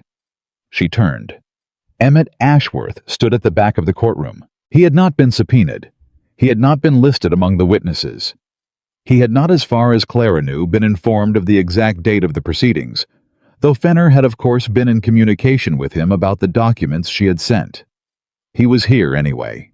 He was alone. No Eleanor, no family, no assistant. Just himself in a plain dark coat, standing at the back of the room with his hat in his hands and his face wearing the same expression it always wore when he had decided something and was committed to it. Their eyes met across the room. He gave her one small, deliberate nod. She turned back to the front. Her heart was doing something she was not going to pay attention to right now. She breathed from her belly. She focused on Whitmore, who had followed the murmur to its source and had located Emmett Ashworth standing at the back of the room and whose face had done something in that moment that it had not done through any of the documents or any of Fenner's careful presentation. It had cracked. Not completely, not dramatically, but in the way that a wall cracks, not the wall falling, but the structural compromise. That means the falling is no longer a question of whether, but when, because whatever Whitmore had calculated, whatever arrangement he had imagined holding together, he had not calculated Emmett Ashworth standing up in public and choosing with full knowledge of the consequences which side of this proceeding to be seen standing on. Whitmore stopped speaking mid-sentence. His lawyer touched his arm. He started again, but the fluency was gone, now replaced by something halting and patched together, the sound of a man improvising where he had been rehearsing. Judge Aldridge looked up from his notes. Emmett was called to speak 20 minutes later, which was not how these proceedings typically went. But Judge Aldridge was not a man who adhered to form when substance was available, and Emmett Ashworth's unexpected presence represented a substance that the judge clearly intended to hear. Emmett walked to the front of the room. He spoke for 12 minutes. He described the events of 3 years ago, the visit to the Sinclair house, the conversation with Gerald Sinclair, the nature of what he had been told and what he had not been told and what he had in his own assessment failed to investigate when he should have. He did not exonerate himself. He was precise about his own failure in that way he was precise about everything, without self-pity or excessive self-condemnation. Just the plain statement of the thing as it had happened and the judgment he had made that he no longer believed was correct. He described Whitmore's role in the introduction of the false information. He described the conversations about the Eastern Boundary Land. He described with the careful detail of a man who had been reviewing his own records for the past 6 weeks the pattern of Whitmore's business interest and the way it aligned with the events that had been presented to the court. He was. Clara thought the best witness she had, because he had nothing to gain from being here, and he was here anyway, and everyone in the room could see that. And there is a particular persuasive power in a man who has no reason to say something and says it clearly. When he finished, Judge Aldridge thanked him. Whitmore's lawyer stood up and opened his mouth, and Judge Aldridge looked at him and said, "I believe I have enough," in a tone that closed the question entirely. The room went quiet. Judge Aldridge wrote for several minutes. Then he looked up. He spoke for 9 minutes. He cited the specific documents. He cited the testimony. He cited the applicable statute and the relevant precedent. His voice was even and unhurried and completely implacable, the voice of a man reading a set of facts that have organized themselves into a conclusion with no remaining ambiguity. Thomas Whitmore was found to have engaged in fraudulent documentation in connection with the Sinclair estate. He was ordered to repay the outstanding debt with penalties. The land transfers under investigation were suspended pending further inquiry. The original forged letters were entered into the permanent court record as fraudulent documents. And Clara Sinclair's name, her full name spoken out loud in a courtroom in Fredericksburg, Virginia, in September of 1815, was formally cleared. The room moved, not dramatically, not with the noise of a crowd that has been waiting for a spectacle, but with the particular sound of people adjusting their understanding of something, the quiet reorganization of a truth that has been rearranged like furniture shifted in a room you thought you knew and have to learn again. Clara sat very still. She looked at her hands. They were steady. She had not expected them to be entirely steady. She had thought there might be shaking, or the kind of release that comes undone all at once and makes itself visible. But her hands were quiet, and her breathing was even, and what she felt was not the explosion she might have imagined if she had let herself imagine this moment, but something much simpler and much deeper. It felt like setting down something very heavy after a very long walk. Just that. Just the solid, simple, bodily relief of it. She sat with it for a moment. Let herself have it. Fully, without folding it up, without putting it away. Then she picked up her satchel. She stood, and she walked out of the courtroom into the September afternoon where the light was doing that thing it does in early fall in Virginia. That particular gold that makes everything it touches look like something worth keeping. Behind her, she heard the sound of the room resuming. She did not look back. She was done looking back. James Fenner found her on the courthouse steps. She had been standing there for perhaps 5 minutes, not because she had anywhere particular to be, or because she was waiting for anyone, but because she had walked out of that room and the September air had hit her, and her legs had simply decided that 5 minutes of standing still was what they required before they would agree to carry her anywhere else. Fenner came through the door behind her and stood beside her and said nothing for a moment, which she appreciated. He was a man who understood the value of silence in the right place. Then he said, "You should know that Judge Aldridge will be referring the land transfer matter to the circuit court. It's larger than this county." "I know," Clara said. "It may take months. These things tend to." "I know that too." He was quiet again for a moment.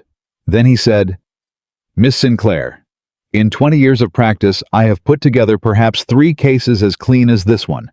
The documentation was impeccable. The pattern was clear. You did work that most trained lawyers would have struggled to do." He paused. "I want you to understand that." Clara looked at the street below the steps, the ordinary September street people moving through it with their ordinary September errands, unaware of what had just happened inside the building at their backs. "My mother taught me to keep records," she said. She kept every letter, every receipt, every piece of paper that passed through her hands. She said you never knew which piece of paper would matter until it did. She paused. I thought she was just cautious. It turned out she was right. Fenner nodded. He put on his hat. "I'll be in touch as the circuit court matter develops. If you think of anything else, any documentation you may have held back, any names that didn't come up today." "I'll write to you," Clara said. He nodded again and went down the steps and into the ordinary street. Clara stood where she was for another minute. Then she heard the door behind her open. She knew without turning that it was Emmett. She had been aware of his presence in the courtroom throughout the proceedings. The way you are aware of a particular quality of light, not looking directly at it, but knowing it's there. Knowing the room is different because of it. And when she had walked out, she had not looked back, but she had known he was still inside, and she had known with the same quiet certainty she'd carried all morning that he would come out eventually. He came and stood beside her. Not close, the correct distance. The distance of two people who are being careful with each other, which was the right thing to be. "You didn't tell me you were coming," she said. "You didn't tell me the date," he said. "I got it from Fenner." She looked at the street. "You didn't have to be here." "No," he agreed. "I didn't have to. It could have caused problems for you, publicly taking a position on something that involves your—" She stopped. "My wife," he said, not defensive, just the word placed where it belonged. "Yes." He was quiet for a moment. "Eleanor knew I was coming," he said. "I told her last night."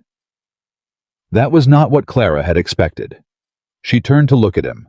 His face was doing the composed thing, the careful word thing, but underneath it, she could see the marks of a conversation that had cost him something. The particular way tiredness settles around a person's eyes after a night in which something important and difficult has been said out loud. "How did she—" Clara started. "She didn't say much," Emmett said. "That was what told me she understood." He looked at the street. "Eleanor is many things. She is not, I've learned, someone who fails to understand the situation she's in. She understood." Clara was quiet. "She knew about the forged letters," he said. "It wasn't a question." "Yes. She's known since before my stepfather saw them," Clara said. "She arranged for Whitmore to produce them." Emmett breathed out slowly. "I thought so. I didn't want to think so, which is a different thing, but I thought so." He was quiet for a moment.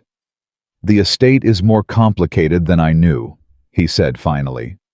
"Whitmore had arrangements running through several of the Eastern accounts. Things I hadn't been paying close attention to because I trusted his management, and I shouldn't have." He paused. "Fenner says the exposure is substantial." "I'm sorry," Clara said. "Don't be," he said. "It needed to come out. Whatever it costs, it needed to come out." He looked at her directly. "You knew about the land accounts when you came to the wedding." "I suspected.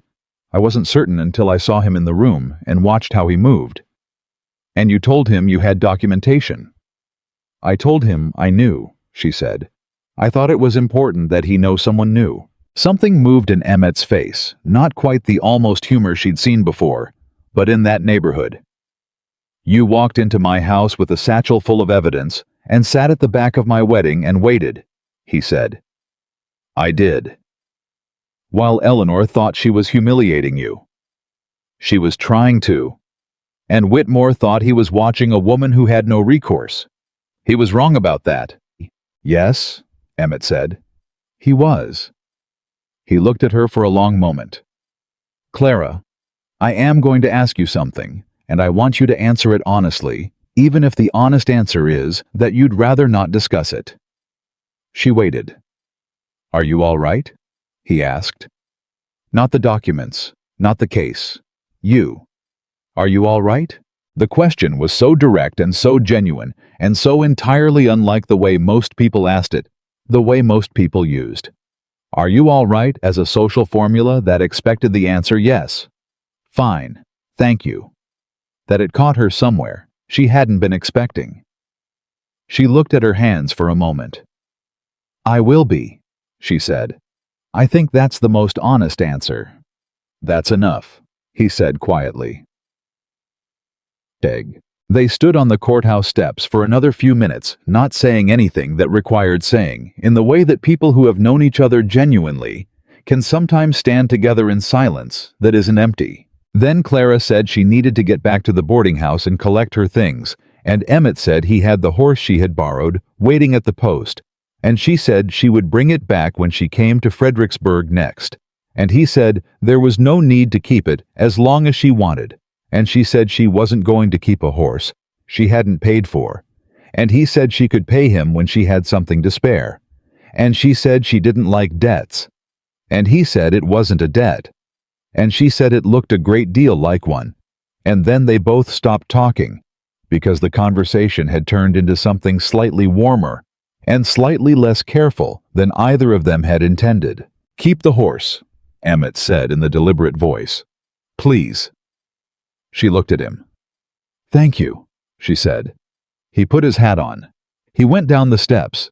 She watched him go, and then she went back inside to collect her things because she had a long road ahead of her, and she was not in the habit of standing on courthouse steps watching things she couldn't have. She was in the habit of moving forward. She had discovered one of the most useful habits a person could have. Chapter. Martha was on her porch when Clara rode back into Millhaven. She had been watching the road, which meant she had been watching it for some time, because Martha's porch faced the lane, and if Martha was on it in the late afternoon, it was because she had put herself there to watch and had been patient about it, which was very Martha. She came down to meet the horse before Clara had even dismounted. "Well," she said. "Cleared," Clara said. "Formally. Court record." Martha put both hands over her mouth. Then she pulled them down and said very practically, "Come inside. I've had supper on since 3. Clara laughed. It surprised her, the laugh, the way it came out full and real without warning.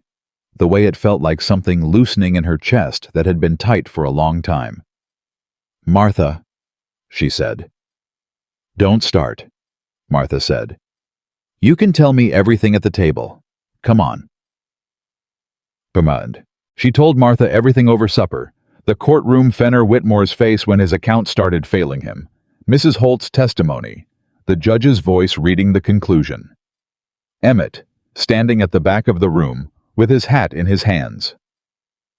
Martha listened to all of it, and did not interrupt, which was an act of considerable discipline for a woman who had an opinion on most things.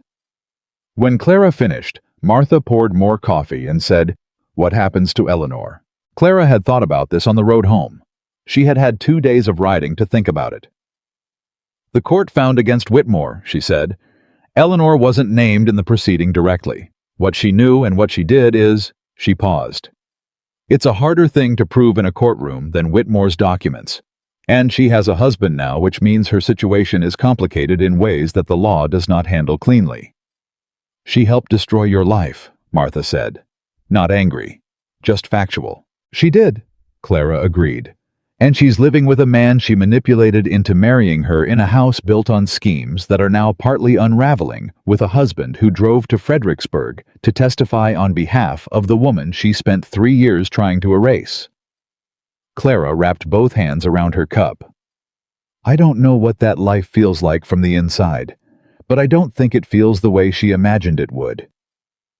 Martha was quiet for a moment. "Are you going to leave it there?" she said. "With Eleanor?" "I'm going to think about it," Clara said honestly. "I'm not ready to make a decision about Eleanor yet. I spent 3 years focused on what could be proven and documented and put in front of a court. What I do with what isn't documentable—" She stopped. "I need more time." Martha nodded slowly. "That's fair. And in the meantime," Clara said, "I have work." The work was what she came back to. It always was. Not because work was a substitute for the things she'd lost. She was too clear-eyed for that kind of self-deception. But because work was real and present and hers, and it required her full attention, which was often the most useful thing she could give herself. She was back at her mending table within 2 days of returning. Within a week, she had 4 healing requests. Thomas Birch's youngest daughter again, a new cough this time. A woman from the far end of the lane whose husband had cut his hand badly on a saw. Old Mr. Presley, who had something wrong with his lungs that the doctor in town had told him was age, and that Clara suspected was something treatable if approached carefully. and a woman named Ruth new to Millhaven, who had come with her 2 children from Kentucky and who needed help that wasn't physical, but was more urgent in some ways than any wound. Clara sat with Ruth on a Tuesday afternoon in October and listened and said very little and gave her what she could give, which was time and information, and the names of 2 women in town who could help with the practical things. Ruth said when she left, "How do you know all this?" "I've needed to know it," Clara said. Different reasons, but needing to know something is generally the best reason to learn it. Ruth looked at her with the particular look of a woman who has just recognized something in another person that she had not expected to find. "Thank you," she said. "Come back if you need to," Clara said. In November, a letter arrived from James Fenner. She was at her mending table when Thomas Birch brought it, and she set down her work and opened it with the careful deliberateness she had developed for letters from Fenner, which tended to contain information that required her full attention rather than her peripheral one. The letter was longer than usual. The circuit court had completed its initial review of the land transfer documents. Whitmore's arrangements were more extensive than even the Fredericksburg proceeding had suggested, a pattern of fraudulent documentation going back 8 years, involving 11 separate parcels of land in 3 counties with financial irregularities that implicated several additional parties whose names had not yet appeared publicly. Among the properties affected by the fraudulent arrangements, the Sinclair estate. She read that part twice. The Sinclair estate. The house and land that Gerald Sinclair had left to Eleanor, the place that had been Clara's home for 19 years, had been used as collateral in 2 of Whitmore's transactions without the knowledge of either Gerald Sinclair during his lifetime or Eleanor since his death. The transactions were fraudulent, which meant the collateral arrangements were invalid, which meant that the legitimate disposition of the estate was a matter that the court would need to revisit. Fenner wrote, "I must advise you that the legal situation regarding the Sinclair estate is complex and will take time to resolve. However, I want to make you aware at the earliest opportunity that your interest in the estate as the legitimate heir who was excluded by means now documented as fraudulent will be a central matter in the circuit court's determination. I would recommend that you come to Fredericksburg at your earliest convenience to discuss the matter in full." Clara set the letter on the table. She put both palms flat on the wood. She breathed. Outside, Millhaven was going about its November business. Someone chopping wood down the lane, the sound of Thomas Birch's cart on the frozen road, 2 women talking somewhere in the direction of the well. Ordinary sounds. Ordinary life. The sounds of a world that had no idea what was sitting on a table in a small cottage at the edge of town. The estate. 19 years of her life. Her mother's house, her mother's kitchen garden, the room she had grown up in, the writing desk she had never been allowed to sit at. The land that her mother had brought to the marriage, and that Gerald had taken and held, and that Whitmore had used, and Eleanor had inherited, and that had, through all of it, remained the place that Clara understood as home, in the deepest and most involuntary sense, the sense that has nothing to do with what you decide, and everything to do with what your body knows. She had not let herself think about the estate. She had deliberately, consciously set it aside as a thing that was gone and was not coming back, because you cannot function if you spend your energy grieving what cannot be retrieved, and she had put it away and left it there. And now Fenner was telling her it wasn't gone, or might not be, or was at minimum a question that a court was going to have to answer. She pressed her palms harder against the table. She breathed from her belly, slow, steady. Then she picked up her pen and wrote back to Fenner that she would come to Fredericksburg the following week. She went to Martha first, not with the letter. She had learned that Martha's reaction to documents was to focus on the logistics, which was useful, but not what Clara needed in this particular moment. She went to Martha herself, empty-handed, and sat at the kitchen table and said, "Fenner thinks I may have a claim on the estate." Martha put down what she was doing. "Say that again," she said. Clara said it again. Martha sat down. There was a silence that was different from their usual comfortable silence, fuller, more charged, the silence of 2 people who have been carrying something for a long time and have just been told the weight of it is about to change. "Clara," Martha said finally. I know, Clara said. After all of, I know. 3 years of mending work and walking 8 miles in July heat and sitting in a servant's room at that woman's wedding. Martha, all of it, Martha said, and her voice had something in it that was not quite tears but was close. All of it might come back. Might, Clara said carefully. It's a legal process. It will take time. Fenner is careful about what he promises, which is why I trust him, and he said complex and revisit, and your earliest convenience, not anything definitive. But, Clara allowed. Yes. Martha leaned back in her chair. She looked at the ceiling for a moment, in the way she did when she needed to collect herself before she could be practical again. What do you want? She asked.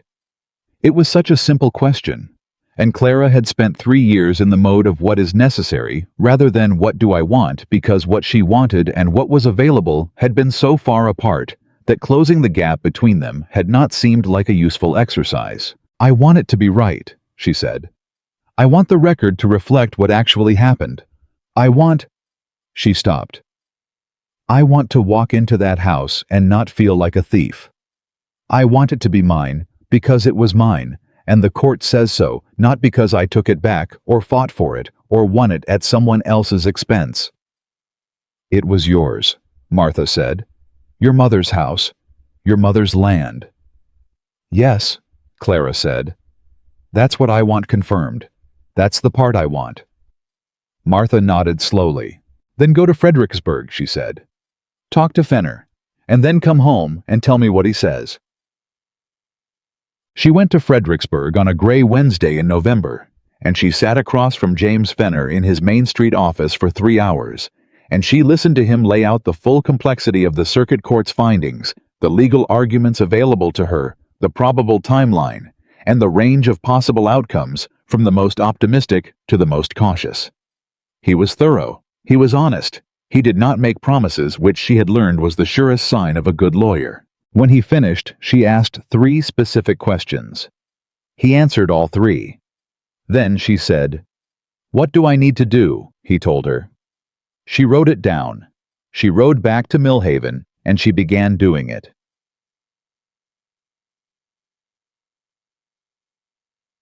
She did not expect the knock on her cottage door on a Thursday evening in late November.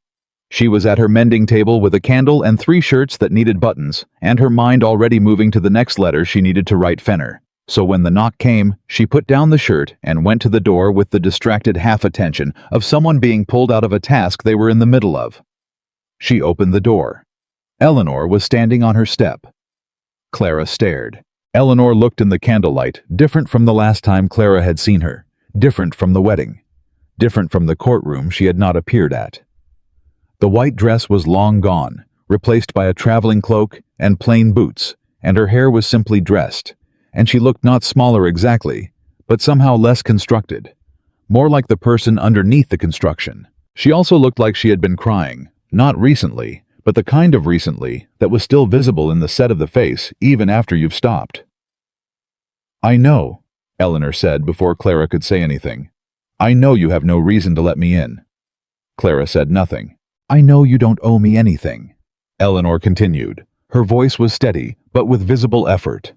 I know that whatever I say to you tonight does not undo anything. I am not here because I think words can fix what I did. I know they can't. She paused. I'm here because I couldn't. Her voice cracked. She pressed her lips together. I needed to say it to your face, not in a courtroom, not through a lawyer, to your face. Clara stepped back from the door. It was not forgiveness. It was not even yet the beginning of a conversation about forgiveness. It was something much simpler and much more instinctive, the act of a woman whose mother had raised her not to close doors on people who came to them in the cold. Come in, she said. Eleanor came in. She sat in the chair Clara gestured to, and she kept her cloak on, and she looked at her hands on the table in a way that Clara recognized she had looked at her own hands in the same way in enough difficult moments to know what it meant. It meant you were trying to hold on to something solid while the rest of you figured out how to say what needed saying. Emmett told me what he did, Eleanor said. Going to the courthouse, testifying. She looked up. He told me everything that he told the court. Everything about what he understood had happened. Clara waited. He was very calm about it, Eleanor said. That was the worst part. If he had been angry, I could have... She stopped. He was just calm and fair, and he told me exactly what the situation was, and what he intended to do, and what he thought the future looked like, and none of it was what I had... She stopped again. None of it was what I planned. Eleanor, Clara said. What did you plan? Eleanor looked at her. I planned to win, she said simply. I planned to win, and to have won, and to not have to think about how I won. That was the plan. Her voice was very flat. It wasn't a good plan. No, Clara agreed. I wanted him, Eleanor said. I wanted the house. I wanted... She pressed her lips together. I wanted what you had. And I told myself that what you had wasn't really yours, that you didn't appreciate it, that you were never going to be what he needed, that I would do better with all of it than you would have. She paused. I'm telling you this not because it excuses anything. It doesn't. I'm telling you because you asked what I planned, and I owe you an honest answer. Clara was quiet for a long moment. The candle moved slightly in a draft from somewhere. What do you want from this conversation? Clara asked. Tonight, specifically. Eleanor looked at her with those careful, calculating eyes, and for once the calculation was entirely visible. She was deciding how honest to be, and then deciding to be fully honest, and it showed on her face the sequence of it. I want to know if there's any version of the future in which you and I are not enemies, Eleanor said. The room was quiet. Clara looked at her stepsister, really looked at her fully for the first time in perhaps 4 years, and she saw something she had not let herself see before, or perhaps something that hadn't been fully visible before, which was a person who had made choices and was living inside them and could not unlive them, and who was sitting in a small cottage with mending on the table and asking a question that had no comfortable answer. I don't know yet, Clara said honestly. I think that's the most honest thing I can tell you. Eleanor nodded. She didn't argue with it. She didn't push for more. She just nodded the way a person does when they've been given something real and recognize it as such. The estate, Eleanor said. It was not a challenge. It was almost a question. The court will decide, Clara said. I'm not making claims beyond what can be documented and proved. If the court determines I have a legitimate interest, then I have a legitimate interest. If it doesn't... She paused. I've built a life in this cottage, Eleanor. I know how to live here. I'm not going to collapse either way. Something moved across Eleanor's face that might in another context have been relief, or the beginning of it. The pearls, Eleanor said suddenly. Clara looked up. Eleanor reached into her cloak pocket and set something on the table between them. The pearl strand. Their mother's pearl strand, the one that had been at Eleanor's throat at the wedding, the one that had been Clara's mother's, and had passed to Gerald and been claimed by Eleanor alongside everything else. I want you to have them, Eleanor said. Not because the court will require it, or because Fenner has asked for them. Because they were hers, and they should have been yours. And I've known that since the day I put them on, and I wore them anyway, and that was... Her voice cracked again. That was the worst of it, Clara. That I knew. Clara looked at the pearls on the table. She looked at Eleanor's face. She reached out and she picked up the pearls and she held them in her hand. The familiar weight of them, the coolness of the stones, the warmth that came back into them from her palm. She breathed. Thank you, she said. Eleanor stood up. She pulled her cloak tighter. She looked like a woman who had done the thing she came to do and was ready to go back into the cold. Is there... She stopped at the door. Is there anything I can do? For the case? For what Fenner needs? Clara looked at her. Can you write down what you know, she said. What you knew, at the time. About Whitmore's involvement about the letters. Not for me. For the record. Eleanor went very still. That would be used in court, she said. Yes. A long silence. It would be used against me. It would be used to establish the truth, Clara said. What happens to you as a result of that, that's not something I can control, and it's not something I'm pursuing. But if you want to do something that is actually useful, that is the thing." Eleanor looked at the door for a long moment. She looked back at Clara. "I'll write it down," she said. She went out into the November night. Clara stood in the open doorway for a moment with the cold air coming in and the candle guttering behind her and her mother's pearls in her hand. She closed the door. She went back to her mending table. She sat down, and for the first time in 3 years, the first time in a very long time, she felt the specific quality of quiet that is not merely the absence of noise, but is something you have actually earned, the quiet that comes at the end of something long and hard, when you are still standing and you know it, and the knowing settles into your bones and stays.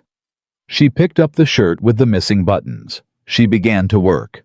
Eleanor's written account arrived at Fenner's office on the 3rd of December. Clara learned of it in a letter that arrived the same week, Fenner characteristically precise, informing her that the document had been received, that it had been reviewed by himself and his circuit court colleague, and that it was in his assessment the most significant piece of evidence yet produced in the matter, not because it established anything that the existing documentation had not already implied, but because it came from Eleanor herself, in Eleanor's own hand, witnessed and signed, and that a voluntary confession of this nature given without legal compulsion carried a weight in a court's assessment that no external document could replicate. Clara read the letter twice. Then she put it in the satchel alongside everything else. She had stopped being surprised by the things Eleanor did. Or rather, she had stopped assuming she knew what Eleanor would do, which was a different thing. The woman who had arranged forged letters and claimed their mother's pearls and invited her stepsister to a wedding as a calculated humiliation was also apparently the woman who had sat in a cold cottage in November and said, "I want to know if there's any version of the future in which we are not enemies," and had then gone home and written down every true thing she knew. Clara had thought about that a great deal in the week since. Not with softness exactly. The things Eleanor had done were not softened by the fact that she had eventually been honest about them, but with the complicated recognition that people are not one thing, that the capacity for cruelty and the capacity for honesty are not mutually exclusive, that sometimes the same person who caused the wound is also years later the one who hands you the thing you need to heal it. She was still thinking about what to do with that. She had time. December moved through Millhaven, the way December always did. Cold settling in hard, the days shortening to nothing, everyone pulling close and inward. Clara kept the mending work going. She kept the healing work going.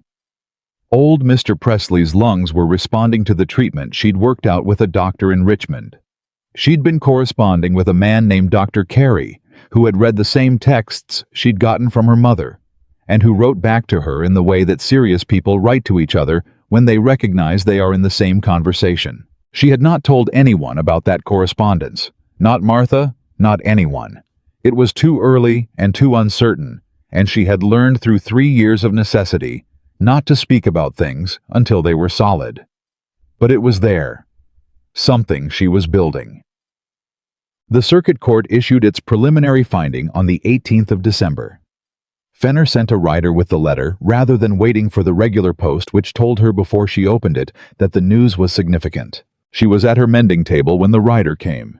She went to the door, took the letter, thanked the man, gave him the small coins she had available for exactly this kind of errand, and then came back inside and stood at the table and opened the letter with both hands steady. She read it.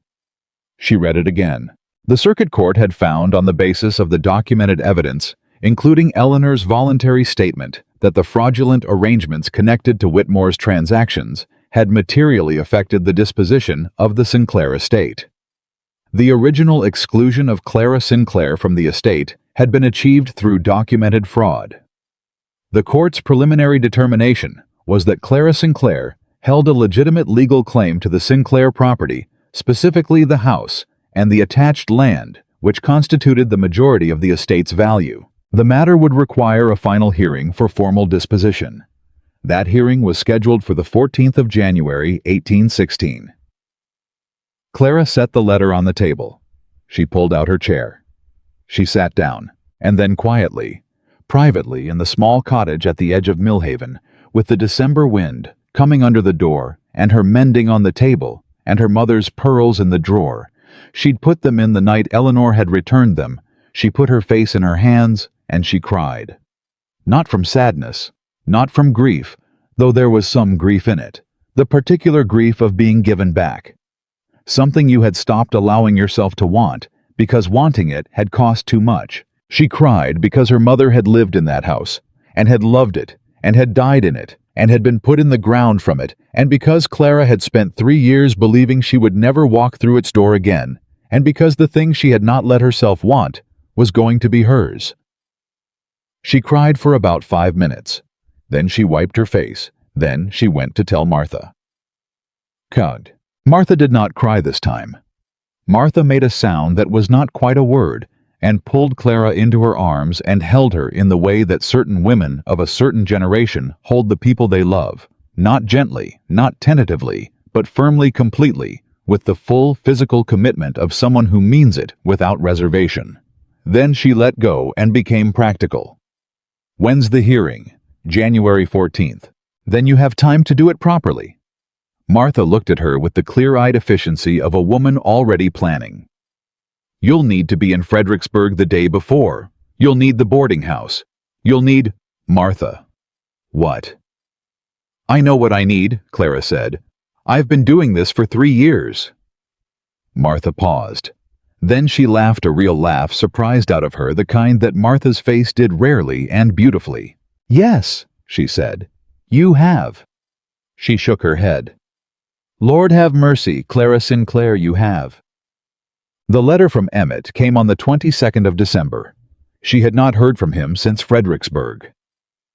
This was not surprising, and she had not expected to hear from him. His situation was his own to manage, and she was not a part of it. And she had been deliberate about keeping that boundary clear in her own mind, which had required some deliberateness, but had been manageable because she was practiced at keeping things clear when clarity was what a situation needed. His letter was short. That was characteristic. Miss Sinclair Fenner has informed me of the court's preliminary determination. I wanted to write to say that I am glad. It is the right outcome, and I believe the January hearing will confirm it. You will have your house back. Your mother would, I think, be pleased. I also wanted to tell you because I said I would tell you things plainly, and I intend to keep that Eleanor and I are separating. This is not a decision made in anger or haste. We have discussed it at considerable length, and with honesty on both sides, which I am aware is something of a novelty. The grounds are agreed upon. Fenner is handling it. I do not tell you this to suggest anything beyond the information itself. I know that you are not a woman who wants things implied at her rather than said directly. So I am saying directly I am telling you because you have a right to know, and for no other reason at this time. I hope you are well. I hope Millhaven is treating you fairly. The horse is yours, by the way. Stop thinking of it as a debt. E. Ashworth. Clara read the letter 3 times, the third time slowly. Then she folded it along its creases and held it in her hands for a moment. She thought about what she felt. What she felt was complicated, and she allowed it to be complicated because she had stopped trying to simplify the things that weren't simple. She felt something for Emmett that she had always felt and had put away, and had continued quietly to feel anyway, in the way that certain things continue to grow in the dark, even when you stop tending them. She felt the particular sorrow of a marriage ending, even a marriage built on fraud, because she was not a person who took satisfaction in other people's disasters. She felt the careful awareness of someone who knows that the distance between information and action is a distance that should not be crossed quickly or carelessly. And underneath all of it, she felt something small and steady and real that she was not ready to name yet, but that she was also not going to pretend wasn't there. She wrote back the same day. Mr. Ashworth, thank you for telling me. I am sorry for the difficulty, though not for the honesty that led to it. Honesty arrived at too late is still better than the alternative. I will be in Fredericksburg for the January hearing. The horse is an excellent animal, and I intend to bring it back regardless of what you say about it. I always pay my debts. You will have to simply accept that about me. C. Sinclair. She sealed it and gave it to Thomas Birch the next morning. She did not stand at the door watching Thomas's cart until it disappeared down the road. She went back inside and picked up her mending, but she was smiling. January 14th arrived cold and clear, which felt appropriate. The kind of day that doesn't apologize for itself, just presents itself plainly and lets you deal with it. Clara had ridden to Fredericksburg the day before. She had eaten supper at the boarding house with Mrs. Holt, who had come to the city on her own business, and had appeared at the boarding house door with the same noiseless efficiency she brought to everything.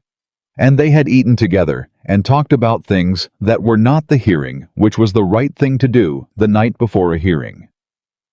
Mrs. Holt said over the remains of a very good pie, "I want you to know something." "All right," Clara said. "I have worked in houses my entire life," Mrs. Holt said. "Good houses and bad ones. Houses where people were treated as people, and houses where they were not." She looked at her hands.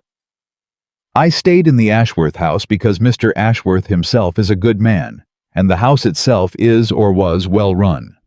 But there were things in the last 2 years that I saw and said nothing about, and I have thought about that a great deal since September." "You said something when it mattered," Clara said. "I said something when you gave me a reason to," Mrs. Holt said. "That's different. I should not have needed you to give me the reason." She looked up. "I'm telling you this because I think you should know that what you did coming to that wedding, doing what you did, it gave other people permission to do the right thing. You should know that your courage had that effect." Clara looked at the woman across the table. "Mrs. Holt," she said, "what are your plans after the Ashworth house?" The housekeeper raised an eyebrow slightly. "That's a particular question for this particular evening. I have a house coming back to me," Clara said. "If the hearing goes the way Fenner expects, it's been unoccupied for 3 years and it will need considerable work, and I intend to use it differently than my stepfather did. More people coming through it, not fewer. People who need things." She paused. "I would need someone who knows how to run a house and who understands that the purpose of a house can be broader than just the family living in it." Mrs. Holt was quiet for a long moment. "You're offering me a position," she said. "I'm asking if you'd consider one," Clara said. "When the time is right, no pressure and no urgency." Mrs. Holt looked at her with those careful 22-year eyes. "I'll consider it," she said. That was enough. The hearing on January 14th lasted 2 hours. Fenner presented the final consolidated documentation. Eleanor's statement was entered formally into the record. Mrs. Holt's testimony from September was cited. The circuit court's findings were read aloud. Whitmore was not present. Fenner had informed her the evening before, reached a separate legal agreement that involved repayment and certain restrictions on future practice that amounted in plain language to the end of his ability to operate in the county in the capacity he had occupied for the past decade. He had not gone quietly, but he had gone. Judge Aldridge was not presiding this time, a different judge from the circuit named Hartley, but he had the same quality of focused, impartial attention that Clara had valued in Aldridge, the quality of a person who has put aside what he thinks about the people in front of him and is doing the work of reading what the documents actually say. He read them carefully. He asked 3 questions, 2 of Fenner and 1 directly of Clara, which she answered in the straightforward way she answered all things that mattered. Then he wrote. Then he spoke. The Sinclair estate, the house, the land, the associated property was formally restored to Clara Sinclair as the legitimate heir, the prior disposition having been achieved through documented fraud and now vacated accordingly. The words went into the record. Her name went into the record. The house was hers. She did not cry this time. She had cried in the cottage in December, and that had been the right time for it. Now she sat in the courtroom with her hands folded in her lap and her back straight, and she received the words with the same stillness with which she had received everything else fully, completely, without looking away from any of it. Fenner shook her hand when they stepped outside. Mrs. Holt, who had attended but not testified, came and stood beside her and said nothing, which was the exactly right thing. The street was cold and bright and ordinary. Clara stood in it and breathed. Then she heard his voice. Basan. She had not told Emmett the date of the hearing. She had not told him because she had not wanted to assume, and because she had not wanted to put him in a position of obligation, and because she was a woman who had learned to manage her own business and not depend on the presence of any particular person for the outcome of it. He was there anyway. He was standing perhaps 20 feet from the courthouse door with his hat in his hands and his coat collar up against the January cold, and he looked, she thought, like a man who had made a decision and was clear-eyed about it. They looked at each other across those 20 feet. Neither of them said anything for a moment. Then he closed the distance between them, not hurrying, just walking with that deliberate, measured pace, and he stopped when he was close enough to speak without raising his voice. "The horse is mine," Clara said. Something broke in his face. Not broke? Badly. Broke open the way something breaks when the pressure that's been holding it rigid finally releases. He laughed. It was the first time she had heard him laugh in 3 years, and it was exactly the way she remembered quiet real with his whole face in it. "I will never win that argument," he said. "No," she agreed. "You won't." He looked at her steadily for a moment. The laugh had settled back into seriousness, but the seriousness was different now, lighter, more present. The seriousness of a man who has done his thinking and is ready to be in the moment he's standing in rather than the one he's been processing. "The house," he said. "Mine," she said. "As of about 40 minutes ago." "I know. Fenner told me. He stopped. "I asked him to tell me when the outcome was confirmed. I hope that wasn't—" "It's fine," she said. "I didn't want to presume anything beyond Emmett," she said quietly. He stopped. "I know what you're doing," she said. "You're being careful. That's the right thing to be, and I appreciate it. And I want you to know that I'm being careful too for the same reasons. We are two people who have a great deal of history between us, and very little of it is simple, and I am not a woman who moves faster than the situation warrants." He nodded. With that said, Clara continued, and she heard her own voice go slightly more careful, slightly more deliberate, which was what happened to her voice when she was about to say something that mattered, and was making sure she said it exactly right. "I would like at some point, when enough time has passed and things are settled, and the appropriate people have said the appropriate things, in the appropriate order, I would like to have a conversation with you that is not about documents or courts or houses or horses." Emmett looked at her. "What kind of conversation?" he asked. "The kind we used to have," she said. "Before all of this." The January cold was doing what January cold does, pressing in from every direction, but Clara didn't feel it particularly. She was looking at Emmett Ashworth's face, which was doing something she had not seen it do in 3 years. Something open and unguarded and fully present. Something that was not composed or careful or managed. "I'd like that," he said. "I would like that very much." "Good," she said. She adjusted her satchel on her shoulder. "I need to go speak with Fenner about the transfer documentation," she said. "And then I need to get back to Millhaven and tell Martha. And then I have a house to go look at." "Do you need—" "I have the horse," she said. He smiled again, smaller this time, the particular smile of a man who has just been reminded of something he should have known better than to forget. She walked back toward Fenner's office. She did not look back, but she was smiling too. She rode out to the Sinclair house that afternoon. She had not been to it in 4 years. She had ridden past it once in the second year on the way to see a patient, and she had not looked at it directly the way you don't look directly at something you can't afford to feel at that particular moment. Now she stopped the horse at the gate. The house was the same. Of course, it was the same. Houses do not change their essential nature for the grief or absence of the people inside them. The kitchen garden had gone unattended. She could see that from the road, the overgrown state of it, and the south-facing wall where her mother had grown herbs was bare and weather-beaten. But the house itself was solid, well-built, the kind of structure that holds up under neglect because it was made well to begin with. Her mother had loved this house, had chosen the placement of every window, had planted every tree in the front yard herself, the summer after she married Gerald Sinclair, working in the heat, without asking anyone for help, because she had a vision of how it should look and she intended to realize it. Clara sat on the horse and looked at the house for a long moment. Then she said out loud to no one, or to her mother, maybe if her mother was anywhere that words could reach, "I got it back." She rode through the gate. She went through every room. It took 2 hours done properly, which she did, because she was not the kind of person who did things halfway when she could do them fully. She noted what needed repair, what needed cleaning, what had been damaged by 3 years of imperfect care. She found her mother's kitchen still carrying the particular arrangement of a woman who had known exactly what she wanted in a kitchen. She found the parlor, the books still on the shelves, because Eleanor had apparently not wanted them, or had forgotten them. She found her own room still with the south-facing window she had loved, still with the view of the garden wall. She stood in the doorway of her room for a moment.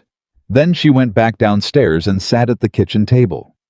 Her mother's kitchen table, the one she had eaten at as a child, solid and worn, and entirely real, and she took stock. What she had: a house, land, a name that had been publicly and legally cleared, a satchel full of letters that had done their work and could rest now, a horse, her mother's pearls, the beginning of something with Dr. Carey in Richmond that might with time and care become a real practice, the possibility of Mrs. Holt, Martha down the road who had sat with her through all of it. And in Fredericksburg, a man with a deliberate voice who had said, "I would like that very much," and meant it. What she did not have certainty about, most of it. A guarantee that the future would be easier than the past. Any promise that she would not lose things again, or make wrong choices, or face things she didn't know how to face. But she had never had those things. Nobody had those things. What you had was the present, and what you had built, and the people who had stood with you, and you moved forward from there. She got up. She opened the kitchen door to the back garden. She stood in the January cold and looked at her mother's herb wall, bare, neglected, winter stripped, and she thought about what she would plant in the spring. What was hardy, and what was useful, and what would grow fast enough to matter to people who needed it this year, not the year after. She already knew roughly. She had been thinking about it for 3 years.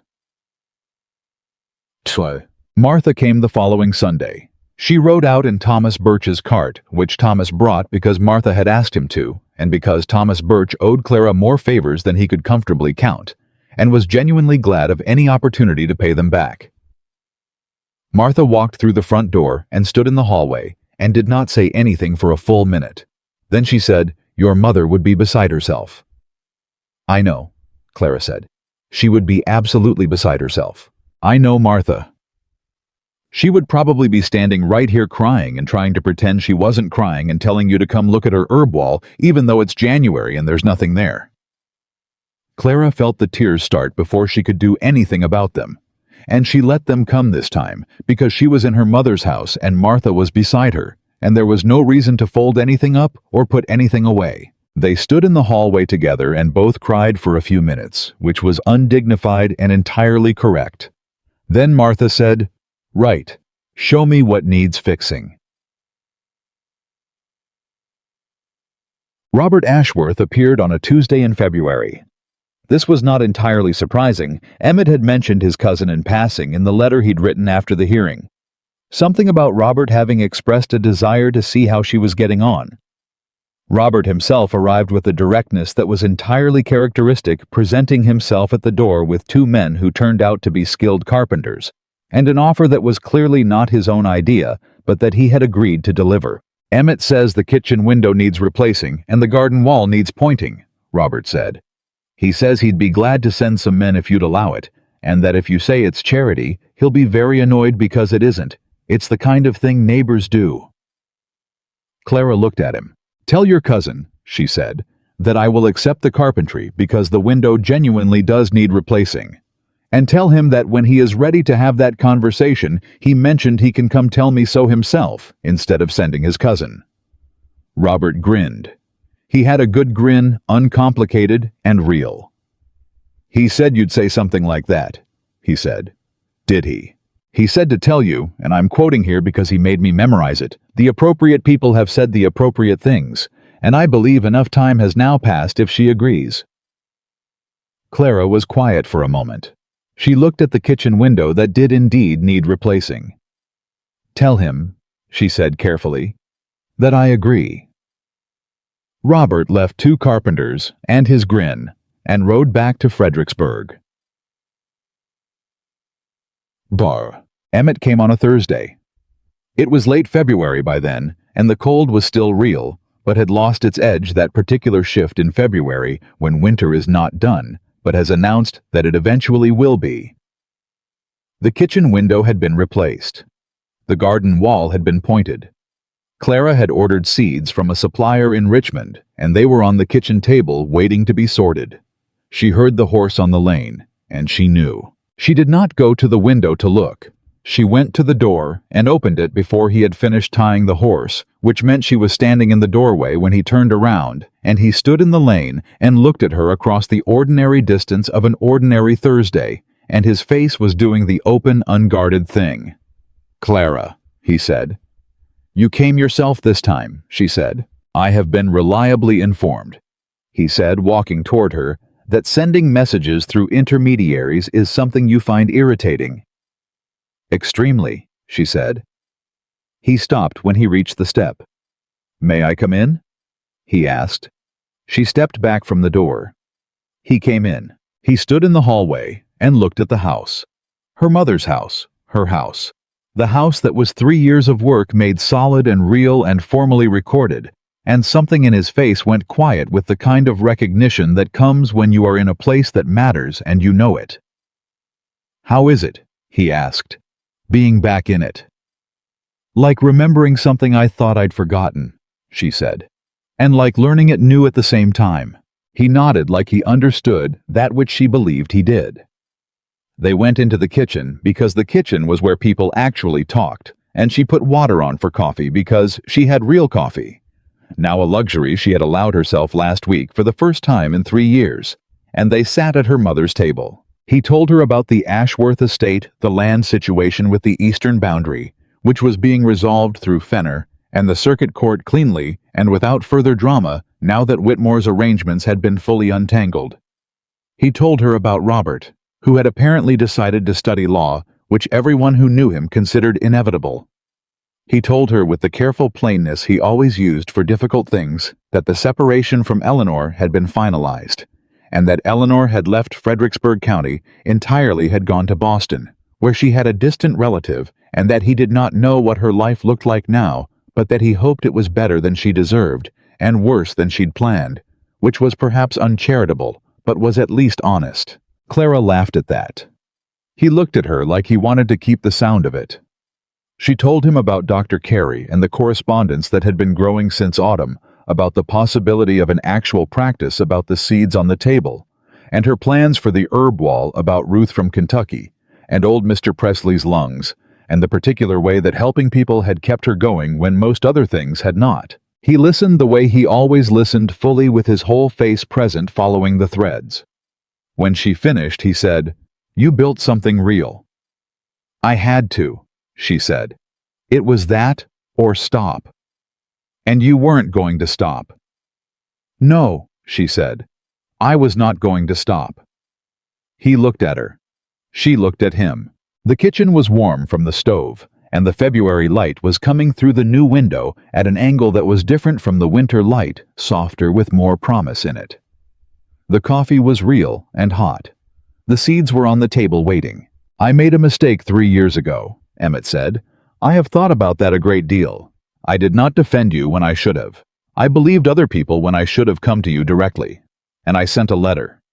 He said the word letter with a particular quality that suggested he had spent considerable time considering how much damage could be done by a piece of paper in the wrong hands. "I would like if you're willing not to undo it, because we both know nothing gets undone but to do better going forward. If you'll allow me the chance to do better." Clara looked at him across her mother's table. "You already started doing better," she said. "In September, in that courtroom." "That was the minimum," he said. "I'd like to do better than the minimum." She was quiet for a moment. Then she said, "I know. It was not a declaration. It was not a promise of anything specific. It was the exact truth of the moment. She knew what he was saying, and she was not turning away from it, and they both understood what that meant, and neither of them needed to wrap it in more words than it required." He reached across the table and put his hand over hers. Not a grip, just a presence. His hand over hers on the table. She turned her hand over. She held his. Outside, the February wind moved through the trees her mother had planted, the ones that had grown up strong and tall in the years since the ones that had stood through 3 winters without anyone looking after them and had kept growing anyway, because that is what things do when they have good roots. The seeds were on the table. Spring was not yet here, but it was coming, and Clara Sinclair, whose name was in the court record, whose house was under her feet, whose mother's pearls were in the drawer upstairs, whose hands had done the work of 3 impossible years, and come out the other side still capable of gentleness, was ready for it. She had always been ready. The world had simply taken a while to catch up.